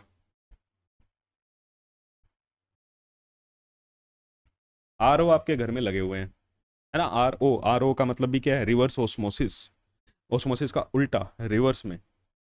तो पहले सीधे सीधे तो सीख लें ऑस्मोसिस क्या होती है। डिफ्यूजन पढ़ा है ना आपने यार, वो पढ़ा होगा जब आपकी टीचर आपको सिखाते थे कि घर में अगर किचन में आपकी मम्मा मैगी बना रहे हैं और आप अपने बेडरूम में बैठे हुए हो, तो आपको बड़ी जल्दी जल्दी खुशबू आ जाती है और उठ के आप भाग लेते हो, है ना। वो कैसे आई, डिफ्यूजन से आई, है ना। परफ्यूम लगाते हो तब आपका एक कोने से दूसरे कोने तक फ्रेग्रेंस चली जाती है, कैसे जाती है, डिफ्यूजन से जाती है। बेटा ओस्मोसिस भी डिफ्यूजन ही है, लेकिन कब, वाटर के केस में। अगर वाटर के साथ ऐसी कहानी होने लग जाए तो उस प्रोसेस को हम क्या बोल देते हैं, ओस्मोसिस बोल देते हैं। उस प्रोसेस को हम क्या बोल देते हैं, ओस्मोसिस बोल देते हैं। बहुत अच्छा एक कॉन्सेप्ट है और बहुत दिमाग वाला सा कॉन्सेप्ट है। दिमाग वाला मतलब समझ के चलना, कंफ्यूज हो सकते हो। आज की चीज़ें, आज जितना भी आप पढ़ रहे हो ना बेटा, हाईली कॉन्सेप्चुअल, हाईली थ्योरेटिकल चीज़ें हैं। इस लेक्चर को कम से कम, मैं कह रहा हूँ कम से कम भी बेटा 2 से 3 बार रिवाइंड करके देख लेना, कोई चीज़ ना समझ आए तो, ठीक है। अब यहाँ पे बीच में हम पर्दा लगा देते हैं। ऐसा पर्दा सर, पर्दा लगा रहे हैं? अरे आपने क्या करो यार, एक पतली सी ना कॉटन की या लिनन की, जितनी पतली हो सकती है उतनी एक क्लॉथ की स्ट्रिप ले लो, बस वो है, ऐसा समझो। ठीक है। और इसके दोनों साइड क्या भरा हुआ है, सॉल्यूशन भरा हुआ है। अब सॉल्यूशन को डिफरेंट डिफरेंट दिखाने के लिए हम ये कर रहे हैं कि आपने एक बाल्टी ली, है ना, बीच में कुछ गत्ता वत्ता लगा दिया, और अभी तो मैं गत्ता बोल रहा हूँ क्योंकि बाल्टी में, और आपने क्या करा, दो अलग अलग लिक्विड इसमें डाल दिए, दो अलग अलग लिक्विड क्या करा इसमें डाल दिए।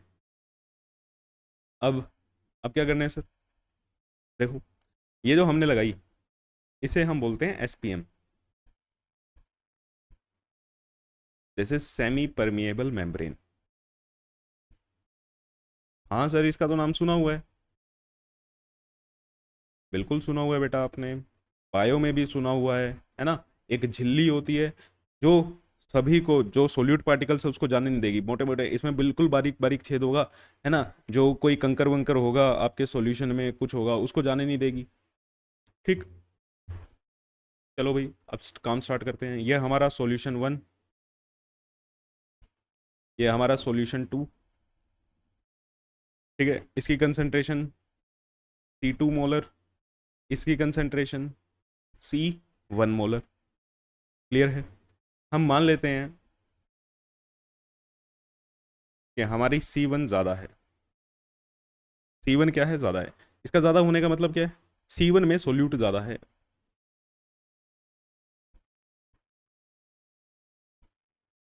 कंसंट्रेशन ज़्यादा होने का मतलब क्या है, C1 में सोल्यूट ज़्यादा है। अब ओस्मोसिस क्या कहती है, ओस्मोसिस कहती है कि भैया सोलवेंट की मूवमेंट होगी। ठीक है, अब मैं स्टार मार्क कर करके लिख रहा हूँ, डेफिनेशन ब्रेक डाउन करके ओस्मोसिस बताता क्या है मैं वो बताता हूँ। मूवमेंट होगी किसकी, सोलवेंट की, सोलवेंट की मूवमेंट होगी।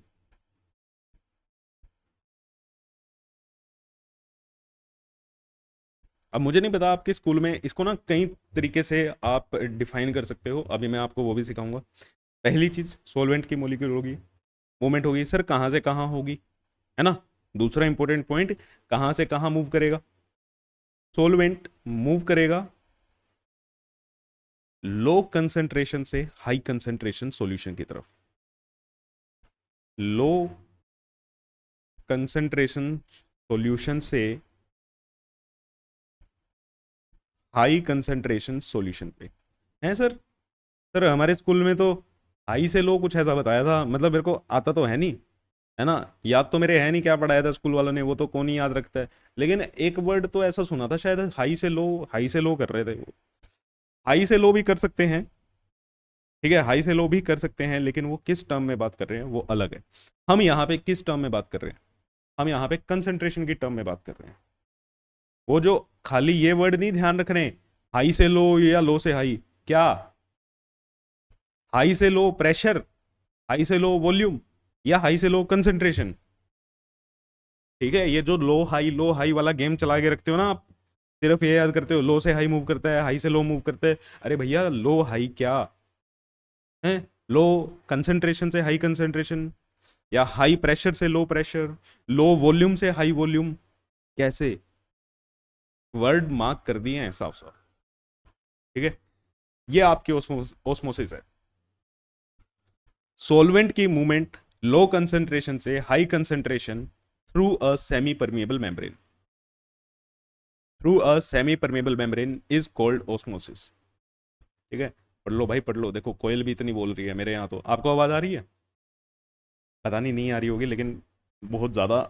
ठीक है, कोयल बोल रही है, मौसम अच्छा हुआ है। बताएं आपको किस टाइम रिकॉर्ड कर रहा हूँ, लगभग लगभग हमें कितना टाइम हो गया रिकॉर्ड करते हुए, 1 घंटा हो गया है ना, मतलब 1 घंटे की क्लास हमारी हो चुकी है, 1 घंटा 4 मिनट के आसपास।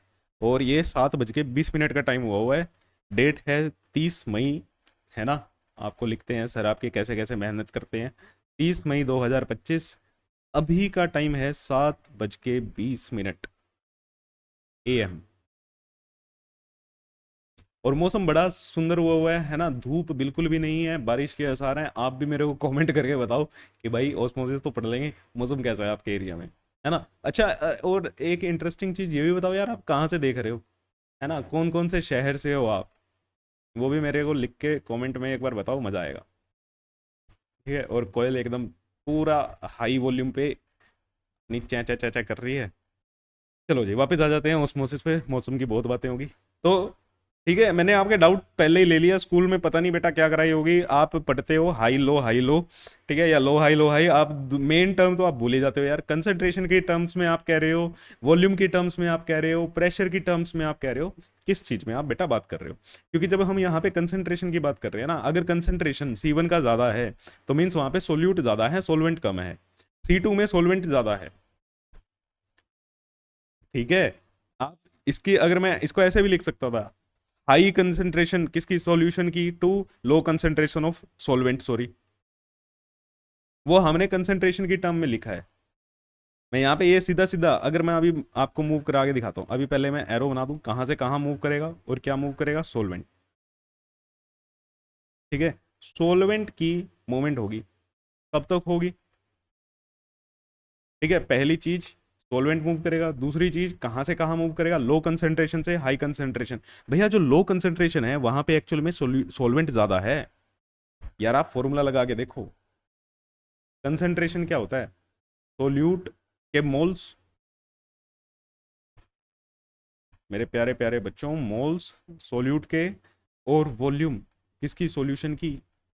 अब सोल्यूट ज्यादा है यहाँ पे, कंसंट्रेशन जिसकी ज्यादा है, सोल्यूट ज्यादा है, सोलवेंट क्या है यहाँ पे, कम है, ठीक है, क्लियर है। तो ये चीज मैं कह रहा हूं, जब से फॉर्मूले लगा के देख ला करो। कब तक ऐसा चलेगा, जब तक इक्विलिब्रियम ना आ जाए। कब तक मूव करेगा, जब तक इक्विलिब्रियम ना आ जाए, मतलब दोनों साइड कंसंट्रेशन सेम ना हो जाए।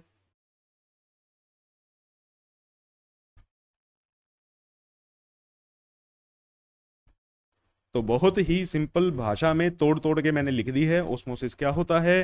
भैया आपने एक टब बनाया है, उसके अंदर बीच में क्या डाल दिया, पतली सी झिल्ली सी डाल दी, उसमें दो अलग अलग सॉल्यूशन ले लिए। अब एक सॉल्यूशन से सॉल्वेंट मूव करेगा दूसरे सॉल्यूशन की तरफ, कहाँ से कहाँ मूव करेगा, डिपेंड करेगा कंसंट्रेशन पे, लो कंसंट्रेशन से हाई कंसंट्रेशन पे मूव करेगा, ठीक है, क्लियर है।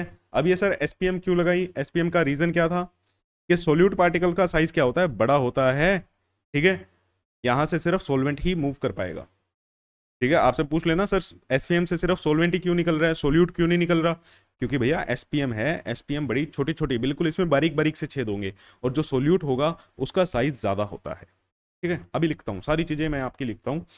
यहाँ पे ओस्मोसिस डिफाइन कर लेते हैं हम, ओस्मोसिस क्या होती है, और ये काम अपने आप होता है, आपने सिर्फ सेटअप लगाना है और बाकी काम अपने आप हो जाएगा, सोलवेंट अपने आप मूव कर जाएगा। तो ओस्मोसिस क्या होती है, स्पॉन्टेनियस, स्पॉन्टेनियस मतलब अपने आप, spontaneous movement of solvent molecule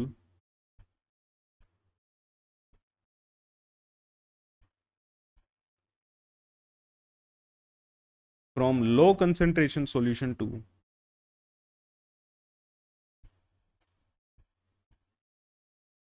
from low concentration solution to high concentration solution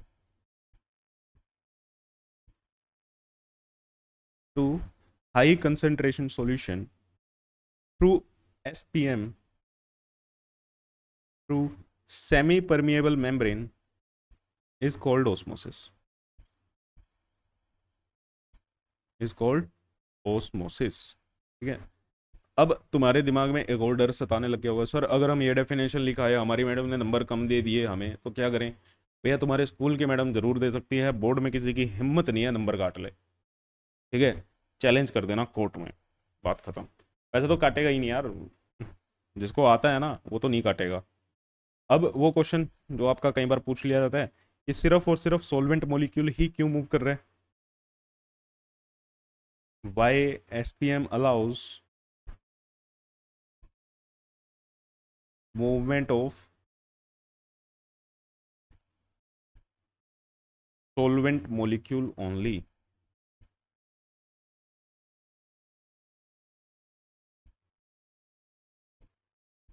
ऐसा क्यों? Because size of solute particle is very large. ठीक है, इसका आंसर क्या आ जाएगा? एक लाइन में सीधा सीधा मैं लिख रहा हूँ, आप बना के लंबा लंबा करके लिख सकते हो, वो आपको टैलेंट है आप में, है ना। Because size of solute particles is very large. Size बहुत बड़ा होता है, एसपीएम में बहुत छोटे छोटे से छेद होते हैं, है ना, बहुत बारीक झिल्ली होती है ये, तो इसलिए सिर्फ और सिर्फ आपका सोलवेंट मॉलिक्यूल ही निकल पाता है in compare to solvent molecules. ठीक है, एक डर निकाल देना अपना यहाँ से। और एक छोटा सा होमवर्क आपको यहाँ पे ध्यान रखना, कहाँ पे लिखें, हाँ यहाँ पे लिख देते हैं। आपका होमवर्क यहाँ पे क्या बनेगा? Difference between osmosis and diffusion. Osmosis and diffusion, दो लाइन की बात है भैया। ठीक है, ऑस्मोसिस और डिफ्यूजन में आपको पता करना है। तो मेरे हिसाब से क्लियर है, मेरे हिसाब से ऑस्मोसिस क्लियर है। ऑस्मोसिस में क्या हो रहा है सर, रिपीट कर देते हैं, सोलवेंट की मॉलिक्यूल होगी, सिर्फ सोलवेंट की मूवमेंट होगी, सिर्फ कहाँ से कहाँ होगी? लो कंसंट्रेशन सॉल्यूशन से हाई कंसंट्रेशन सॉल्यूशन तक। कब होगी? जब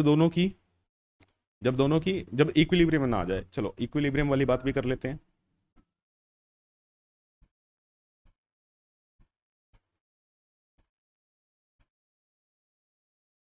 एट इक्विलिब्रियम, इक्विलिब्रियम पे क्या होगा? कंसंट्रेशन दोनों की क्या हो जाएगी बेटा? सेम हो जाएगी।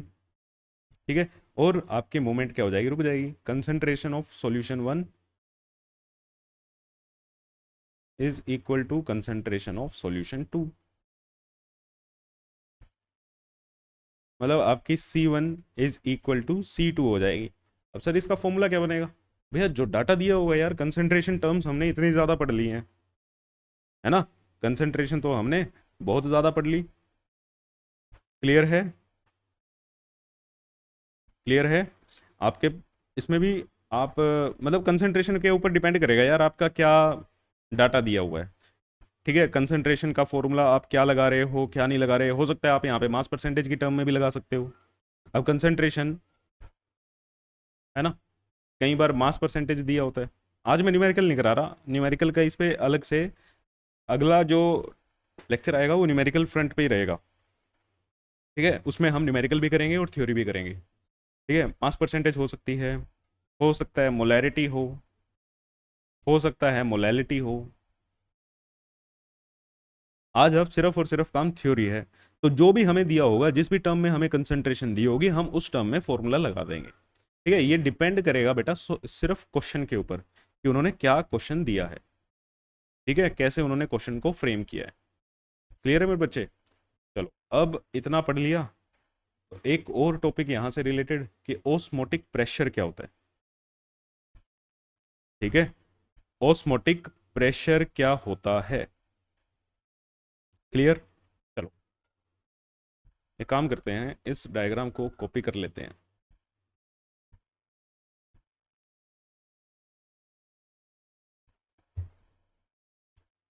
चलो जी,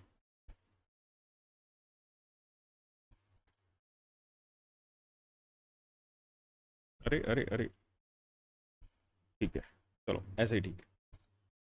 अब देखो, हमने क्या माना था? C1 is greater then C2, ये माना हुआ है। ठीक है, अब यहाँ पे टर्म आ रही है प्रेशर। यहाँ पे कौन सी टर्म आ रही है बेटा? प्रेशर। तो अगर मैं प्रेशर की टर्म में बात करूं, अगर मेरे को ये पता है कि C1 की कंसंट्रेशन ज़्यादा है, C2 की कंसंट्रेशन कम है, तो प्रेशर कहाँ का ज़्यादा होगा? मान लेते हैं यहाँ का प्रेशर P1 है। ठीक है, कौन सा प्रेशर सर? Vapour pressure. ठीक है, यहाँ का वेपर प्रेशर क्या है? P1 है, और यहाँ का वेपर प्रेशर P2 है। अब मेरे को ये बताओ क्या चीज़ ज़्यादा है, मतलब क्या लिखूँ मैं? P1 ग्रेटर देन P2 और P1 लेस देन P2। सोच लो, सोच सकते हो आप, सोच पा रहे हो या नहीं अभी तक, वो डिपेंड करेगा आप कितनी रिवीजन कर रहे हो। ठीक है, लेकिन हाँ इतनी इंफॉर्मेशन आपके पास है कि आप सोच सकते हो। चलो जी, कौन सा ऑप्शन ठीक है? Option B, P1 is less than P2। P1 is less than P2। P1 क्या होगा? P2 से कम होगा। क्यों? अरे यार, अरे भाई भाई भाई, क्या बताया है? सॉल्यूशन है ये, सॉल्यूशन का वेपर प्रेशर। सॉल्यूशन में कुछ नॉन वोलेटाइल सोल्यूट हैं, ओस्मोसिस हो रही है। ये पढ़ा है या नहीं पढ़ा? किसके बराबर है ये? सोल्यूट किसका है ये? सोल्यूट के मोल फ्रैक्शन। जहाँ पे सोल्यूट ज़्यादा होगा वहाँ का भी प्रेशर क्या होगा? कम होगा। तो सोल्यूट कहाँ पे ज़्यादा है? C1 में सोल्यूट ज़्यादा है। कंसेंट्रेशन हाई का मतलब क्या है? यहाँ पे सोल्यूट ज़्यादा है। अभी लिखा था, यहाँ पे सोल्यूट ज़्यादा है। सोल्यूट ज़्यादा है तो वो क्या होगा? वहाँ का प्रेशर क्या होगा? कम होगा। वहाँ का प्रेशर क्या होगा? कम होगा। बहुत बढ़िया। तो मूवमेंट किस कैसे हो रही है? मूवमेंट कैसे हो रही है भाई? C1 से C2 हो रही है। मूवमेंट कैसे हो रही है? C1 से C2 हो रही है। प्रेशर की टर्म में अब बोल लो सर, प्रेशर की टर्म में बात कर लो। अब बोलो, प्रेशर की टर्म में बात कर रहे हो तो हाई प्रेशर से लो प्रेशर। ठीक है, ऑस्मोसिस। अगर मैं लिखूं इन टर्म ऑफ प्रेशर, आप देखो ना प्रेशर किसका ज्यादा है? P2 का ज्यादा है। अरे अरे, डायग्राम देखो, डायग्राम डायग्राम। यहाँ पे क्या लिखा हुआ है? C2। यहाँ पे क्या लिखा हुआ है? P2। कहाँ से कहाँ मूव कर रहे हैं? P2 से P1। P2 से P1। P2 क्या है? ज्यादा प्रेशर।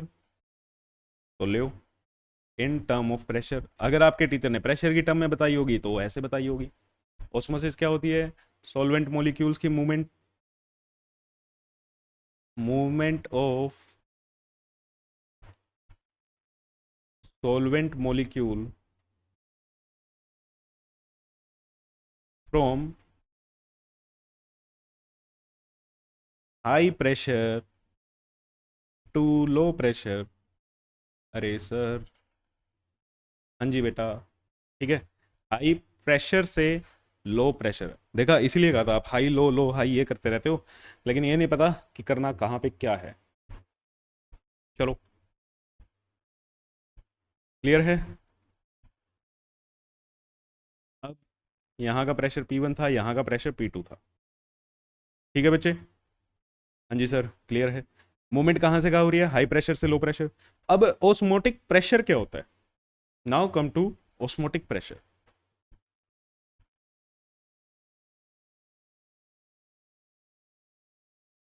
चलो, इससे भी पहले आप मेरे को एक कॉमन सी चीज बताओ। सर ओस्मोसिस हो रही है? हो रही है। कहाँ से कहाँ हो रही है? अगर मैं प्रेशर की टर्म में बात कर रहा हूँ, अब यहाँ पे प्रेशर वर्ड यूज हो रहा है तो मैं प्रेशर की टर्म में बात कर रहा हूँ। सर हाई प्रेशर से लो प्रेशर हो रही है। सर ये कब तक होएगी? सर जब तक होएगी भैया जब दोनों साइड का प्रेशर क्या हो जाए? बराबर हो जाए। दोनों साइड का प्रेशर क्या हो जाए? बराबर हो जाए। मान लेते हैं यहाँ का प्रेशर कितना है? 500 mmHg, और यहाँ पे प्रेशर है 650। अगर अब क्या होगा? 650 वाली साइड से ऐसे मुंह सोलवेंट जाएगा? बिल्कुल जाएगा। कब जाएगा भैया? जब प्रेशर में डिफरेंस होगा। अगर मैं यहाँ का प्रेशर 500 वाला प्रेशर क्या कर दूँ? ज़्यादा कर दूँ? अगर यहाँ पे मैं ये प्रेशर अगर बढ़ा के 650 कर दूँ तो फिर क्या हो जाएगी? ऑस्मोसिस रुक जाएगी सर। दोनों साइड का प्रेशर क्या हो गया? बराबर हो गया। दोनों साइड का प्रेशर बराबर हो गया तो हाई प्रेशर एक भी साइड नहीं है, दोनों साइड सेम प्रेशर है, तो सोलवेंट के मॉलिक्यूल्स मूव करना क्या कर देंगे? बंद कर देंगे। बिल्कुल सही बात। मेरे हिसाब से इसमें कोई दिक्कत नहीं है ना? एक 650 है, एक 500 है। अगर ये 500 वाला भी क्या हो गया? 650 हो गया, तो उस टाइम पे आपकी ओस्मोसिस क्या हो जाएगी? रुक जाएगी। ठीक है, उस टाइम पे आपकी ओस्मोसिस क्या हो जाएगी? रुक जाएगी। चलो, इसी को मैं दोबारा लिखता हूं यहाँ पे कि आपका P1 है और P2 है। P2 से P1 मूव कर रही है जब ये 650 है और ये 500 है ना? आप क्या कर दो?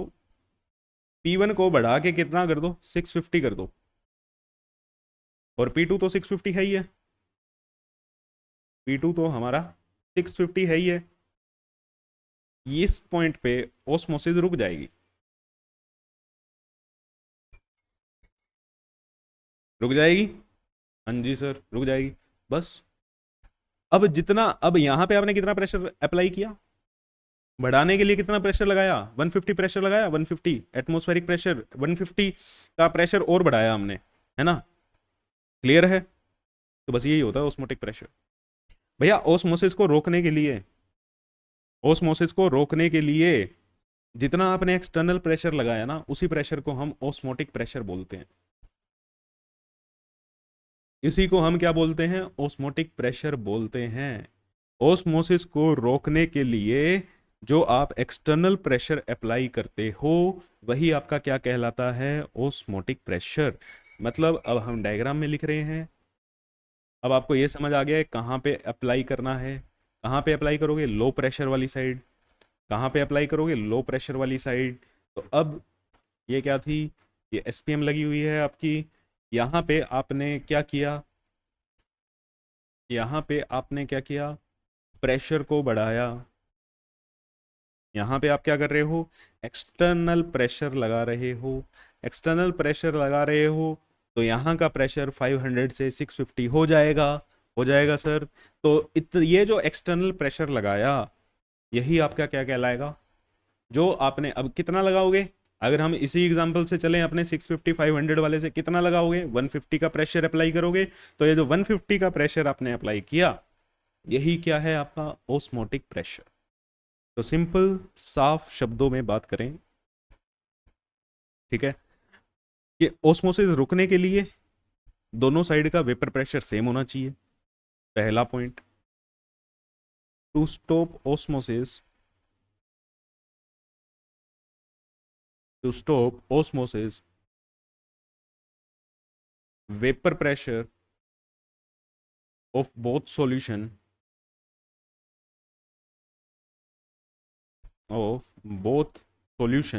should be same।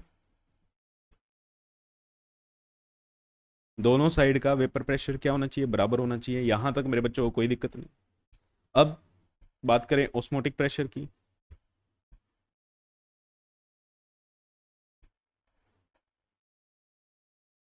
अब अगर हम बात करें ऑस्मोटिक प्रेशर की, ऑस्मोटिक प्रेशर क्या होगा, टू स्टॉप ऑस्मोसिस। देखो अच्छी वाली डेफिनेशन आप बुक से देख सकते हो, मैं यहाँ पे समझाने वाली बात करता हूँ। To stop osmosis, external pressure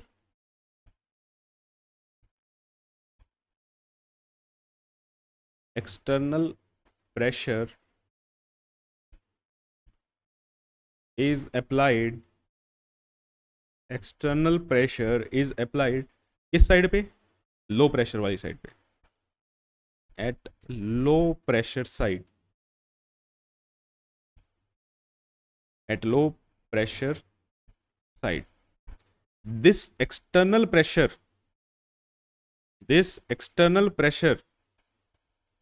is called osmotic pressure। this external pressure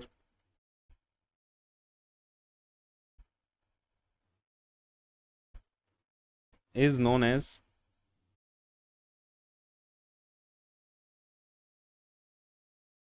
osmotic pressure। बिल्कुल साधारण से शब्दों में, ठीक है। अब यहां से मैं ये लिख सकता हूं, अब यहीं पे लिख रहा हूं, ठीक है। मेरे को बताओ ठीक लिखा है मैंने या नहीं लिखा, कि भैया आप P1 में जब आप एक्सटर्नल प्रेशर ऐड कर दोगे तो वो आपका P2 के बराबर हो जाएगा। अरे यही तो लिखा है, 650 था, 500 था, 650 में आपने क्या कर दिया, 150 ऐड कर दिया, तो ये 650 के बराबर हो गया ना। 500 में 150 ऐड कर दिया, 650 बराबर हो गया ना। हाँ बस यही लिखा है। तो यही चीज़ें हम दोबारा यहाँ पे चिपका रहे हैं। P1 plus P external is equal to P2। और ये जो आपका P एक्सटर्नल है, यही क्या है आपका ऑस्मोटिक प्रेशर। यही क्या है आपका ऑस्मोटिक प्रेशर। क्लियर। अब एक बात बताऊं, यहाँ तो हमने बिल्कुल लेमन लैंग्वेज में लिख दिया, जो हमें समझ आती है ना। बुक में आप पता नहीं क्या पढ़ोगे, बुक में आपको ये भी कह सकते हैं the external pressure applied at the higher concentration side to, ठीक है, हायर कंसंट्रेशन वाली साइड पे। हाँ भैया वहीं लगाया है, ठीक है, C1 हायर है ना, C1 हाई है ना, तो वहीं पे लगाया, ठीक है। ध्यान से पढ़ना, क्लियर है, ध्यान से पढ़ना, सारी चीज़ें बिल्कुल बराबर क्लियर होंगी। अच्छा मैं यहाँ से ये भी लिख सकता हूँ यार कि P external is equal to P2 minus P1। P external is equal to P2 minus P1। ये मेरा क्या है, ऑस्मोटिक प्रेशर। ये मेरा क्या है, ऑस्मोटिक प्रेशर। अच्छा इसके लिए एक ना एक खास चीज से डिनोट करते हैं, डिनोटेड बाय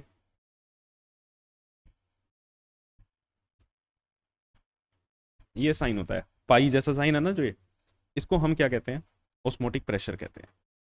इसको हम क्या कहते हैं, ऑस्मोटिक प्रेशर कहते हैं। ठीक है। और फिर से अगेन वही बात, अब यार सारी की सारी कहानी तो फिर से सोल्यूट पे ही आके अटकी हुई है, क्योंकि सोल्यूट जहां पे ज़्यादा थे वहां पे सोलवेंट कम होगा, सोलवेंट कम होगा तो फिर से हमने कंसंट्रेशन की टर्म में बात करें तो कंसंट्रेशन पे ही बात है, दोनों ये कंसंट्रेशन सेम हो जाए तो ऑस्मोसिस होएगी ही नहीं, है ना। तो ऑस्मोटिक प्रेशर किस पे डिपेंड करेगा, फिर से कंसंट्रेशन पे डिपेंड कर रहा है। क्यों, जिसकी कंसंट्रेशन ज़्यादा होगी, जिसकी कंसंट्रेशन ज़्यादा होगी वहां पे प्रेशर क्या होगा, कम होगा, और उतना ही ज़्यादा आपको क्या करना पड़ेगा, एक्सटर्नल प्रेशर लगाना पड़ेगा। देखो देखो देखो क्या बोल रहा हूं मैं, कंसंट्रेशन ज़्यादा होगी तो प्रेशर कम होगा उस साइड पे, प्रेशर कम होगा तो एक्सटर्नल प्रेशर जो लगाओगे वो ज़्यादा लगाना पड़ेगा, और एक्सटर्नल प्रेशर ही क्या है आपका, ऑस्मोटिक प्रेशर। ऑस्मोटिक प्रेशर ज़्यादा लगाना पड़ेगा, तो मीन्स जहाँ पे कंसंट्रेशन ज़्यादा तो ऑस्मोटिक प्रेशर ज़्यादा। तो यहीं से मैं क्या लिख रहा हूँ, that osmotic pressure pi is directly proportional to concentration of solution. यहाँ पे तो मैंने कोई गलत बात नहीं लिखी है ना, और ये आपको भी समझ आ रही है, बहुत बढ़िया। तो यहाँ से अगर इस प्रोपोर्शनैलिटी के साइन को हटाएं तो बेटा CRT, R और T क्या आते हैं, आपका फॉर्मूला बनता है प्रोपोर्शनैलिटी के साइन को हटा के। अब सर ये हमें ये नहीं समझ आता कि प्रोपोर्शनैलिटी के साइन को हटा के कुछ भी आ जाता है, कैसे आता है बेटा, ये आपने 11th में सीखना था। ऐसा नहीं है कि अपनी मर्जी से कुछ भी लगा देते हैं, ये सब के सब एक्सपेरिमेंटली चेक किया जाता है कौन से फैक्टर चेंज करके हमें, है ना, जो हमारी रिक्वायर्ड कंडीशन है वो मिल रही है या नहीं मिल रही। ठीक है, एक्सपेरिमेंट होते हैं, सेटअप लगाए जाते हैं, वहां पे चेक किया जाता है। क्लियर। तो अब ये फॉर्मूला आपको आपके दिमाग में छाप लेना है, pi is equal to CRT। C concentration of solution, R universal gas constant,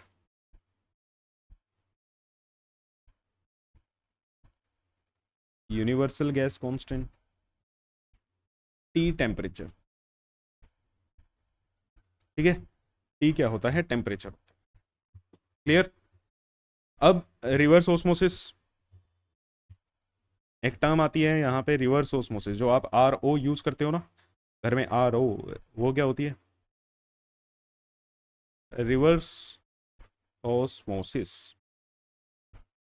अब देखो यार, यहाँ पे वापस आओ, आपने क्या करा, रोकने के लिए 150 का प्रेशर अप्लाई करा, दोनों साइड प्रेशर क्या हो गए, सेम हो गए।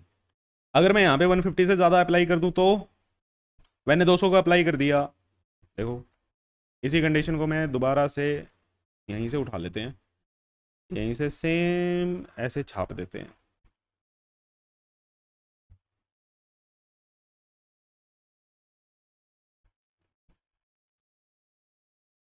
चलो जी, छप गई यहाँ पे। अभी यहाँ पे जब मैंने 150 का एक्सटर्नल अप्लाई किया, ठीक है, ये क्या था मेरा पी एक्सटर्नल, तब तो ये रुक गई। अगर मैं पी एक्सटर्नल की वैल्यू 200 कर दूं, 200 कर दूं पी एक्सटर्नल, तब क्या होगा, ये कितना हो जाएगा 700, ये कितना रह जाएगा 650। अरे ओस्मोसिस की डायरेक्शन नहीं चेंज हो जाएगी, अब प्रेशर यहाँ पे ज़्यादा है, P1 ज़्यादा हो गया, P2 कम हो गया, अब इधर जाएगी, पहले इधर जा रही थी। बस इसी को तो कहते हैं, इसी को तो क्या कहते हैं, क्या कहते हैं, रिवर्स ओस्मोसिस। ओस्मोसिस की डायरेक्शन रिवर्स हो गई, तो यहाँ पे क्या हो गया, रिवर्स ओस्मोसिस हो गई। तो आपने रिवर्स ओस्मोसिस की कंडीशन यहाँ से क्या समझी, ये प्रेशर जो एक्सटर्नल प्रेशर पे जब ओस्मोसिस रुक जाती है, उस प्रेशर को तो हम क्या कहते हैं, पाई, ओस्मोटिक प्रेशर। अब अगर आपने एक्सटर्नल प्रेशर ऑस्मोटिक प्रेशर से ज़्यादा हो जाए तो आपकी क्या हो जाएगी, रिवर्स ऑस्मोसिस हो जाएगी। ठीक है, if P external is greater than pi, तो this is then reverse osmosis happens. तब क्या होता है, रिवर्स ऑस्मोसिस। क्लियर है मेरे बच्चे? अब रिवर्स ऑस्मोसिस क्या हो जाएगी, लो कंसंट्रेशन से हाई कंसंट्रेशन, उल्टा कर दो यार। ठीक है, लो कंसंट्रेशन से हाई कंसंट्रेशन। ठीक है, तो ये चीजें होती हैं। अब अगर, चलो वो मैं क्वेश्चन में ही कराऊंगा, दो तीन छोटे छोटे से वर्ड आते हैं। ठीक है, मैं आपको वो सिखाता हूँ वो क्या होते हैं। सॉल्यूशन के टाइप होते हैं इसके बेसिस पे। तो क्या है वो वर्ड, देखो। अ, एक होता है हमारे पास आइसोटोनिक सॉल्यूशन। तो मैं पहले सॉल्यूशन बनाता हूँ।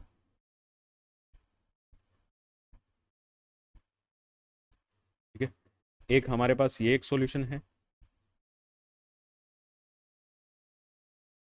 और एक हमारे पास ये सॉल्यूशन।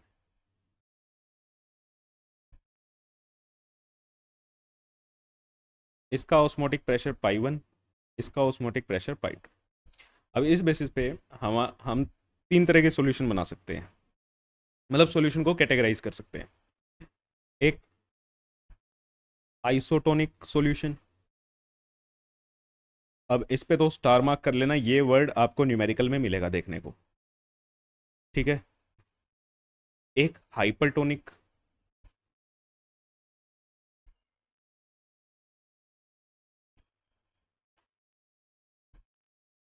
और एक hypotonic.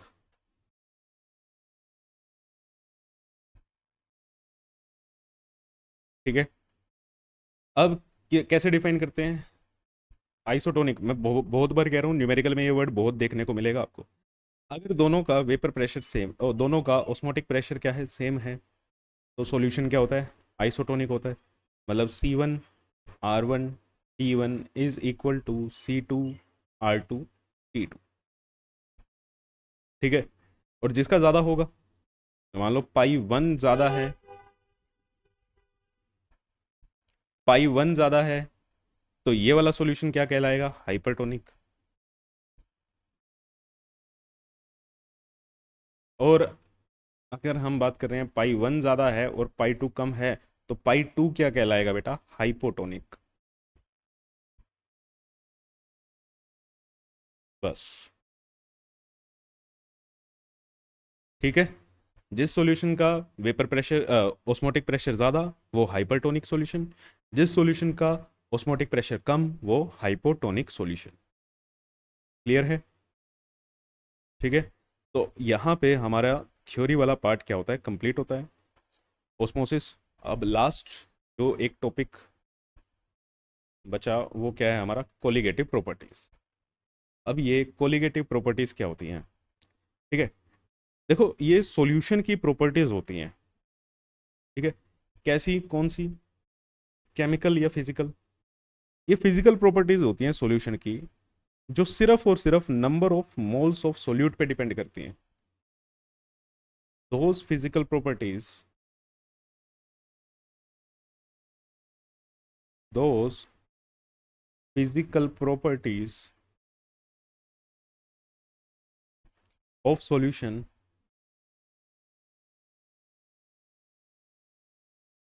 which is which only depends on, which only depends on number of moles of solute particle, number of moles of solute particle। ठीक है, अब किस किस पे डिपेंड नहीं करेगी, नेचर ऑफ सोल्यूट पे डिपेंड नहीं करेगी। सबसे इंपॉर्टेंट चीज मैं बता देता हूँ नोट डाल के, डज नॉट डिपेंड ऑन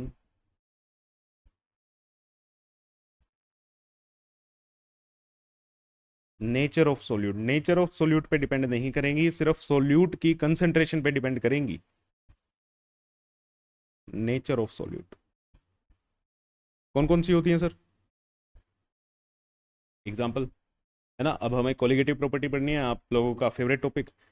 बेटा ये हम पढ़ चुके हैं। क्या बात कर रहे हो सर? हाँ जी, ये हम पढ़ चुके हैं। जो पिछले 2 लेक्चर से चल रहा है ना, ये कोलिगेटिव प्रॉपर्टीज ही चल रही है हमारी। पहले पढ़ा दिए हैं, बाद में बता रहा हूँ। जैसे एक पढ़ी आपने relative lowering of vapour pressure.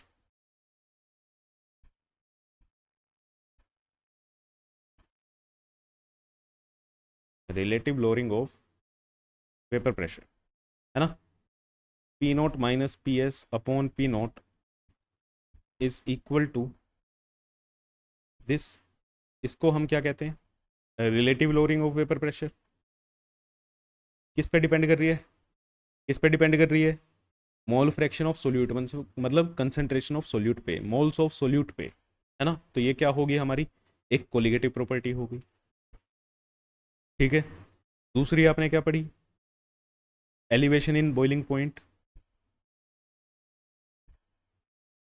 Elevation in boiling point क्या sir? Delta T B is equal to K B into M. M क्या है? मोलैलिटी है, या आप कहो मोल्स हैं। मोलैलिटी भी किस पे डिपेंड करेगी? जहाँ पे मोल्स ऑफ सोल्यूट क्या होंगे? ज़्यादा होंगे। ठीक है। तो यहाँ पे फिर से अगेन मोलैलिटी में फिर से क्या आएंगे? यहाँ पे भी मोल्स ऑफ सोल्यूट आएंगे।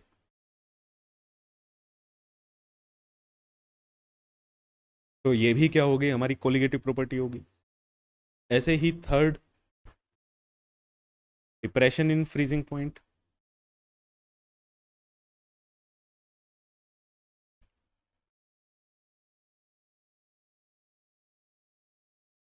Depression in freezing point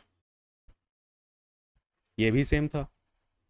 T F is equal to K F into M. Same logic.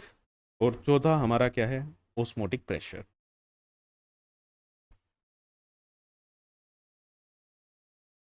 Osmotic pressure, तो ओस्मोटिक प्रेशर भी तो आपने यही लिखा था, कंसंट्रेशन ऑफ सोल्यूट, है ना। कंसंट्रेशन पे डिपेंड कर रहा है, और कंसंट्रेशन किस पे डिपेंड करती है? सोल्यूट जहाँ पे ज़्यादा थे उसकी कंसंट्रेशन ज़्यादा थी, वहाँ का ओस्मोटिक प्रेशर क्या था? ज़्यादा था। यही बात की थी। तो फिर से हमारी सोल्यूट की कंसंट्रेशन पे बात आ गई। तो ये चारों के चारों क्या हैं? आपकी कोलिगेटिव प्रॉपर्टीज़ हैं।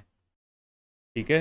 ये चारों के चारों क्या हैं? आपकी कोलिगेटिव प्रॉपर्टीज़ हैं। तो आपने कोलिगेटिव प्रॉपर्टीज़ वाला टॉपिक पिछले 2 लेक्चर से आप कोलिगेटिव प्रॉपर्टीज़ पढ़ रहे थे। ठीक है बच्चे, सारी क्लियर है ना? ये भी हम कर चुके हैं, ये भी हम कर चुके हैं, और इनसे नेक्स्ट क्या थी हमारी? डिप्रेशन और ऑस्मोटिक प्रेशर। ये चारों हमने कर ली हैं। तो कोलिगेटिव प्रॉपर्टी वाला टॉपिक आपका खत्म होता है। इसके बाद हम एबनॉर्मल कोलिगेटिव प्रॉपर्टी देखेंगे, मतलब जहाँ पे हम वॉन्ट हॉफ फैक्टर की बात करेंगे। और उसके बाद फाइनली आपका क्या आएगा? हेनरीज लॉ आएगा। गैस लिक्विड सॉल्यूशन की हम बात करेंगे। ठीक है। तो आज के लिए थैंक यू सो मच, आपका इतना लंबा साथ देने के लिए। Thank you. चैनल को लाइक करो, शेयर करो, सब्सक्राइब करो। मिलते हैं बेटा आपसे नेक्स्ट क्लास में। Thank you.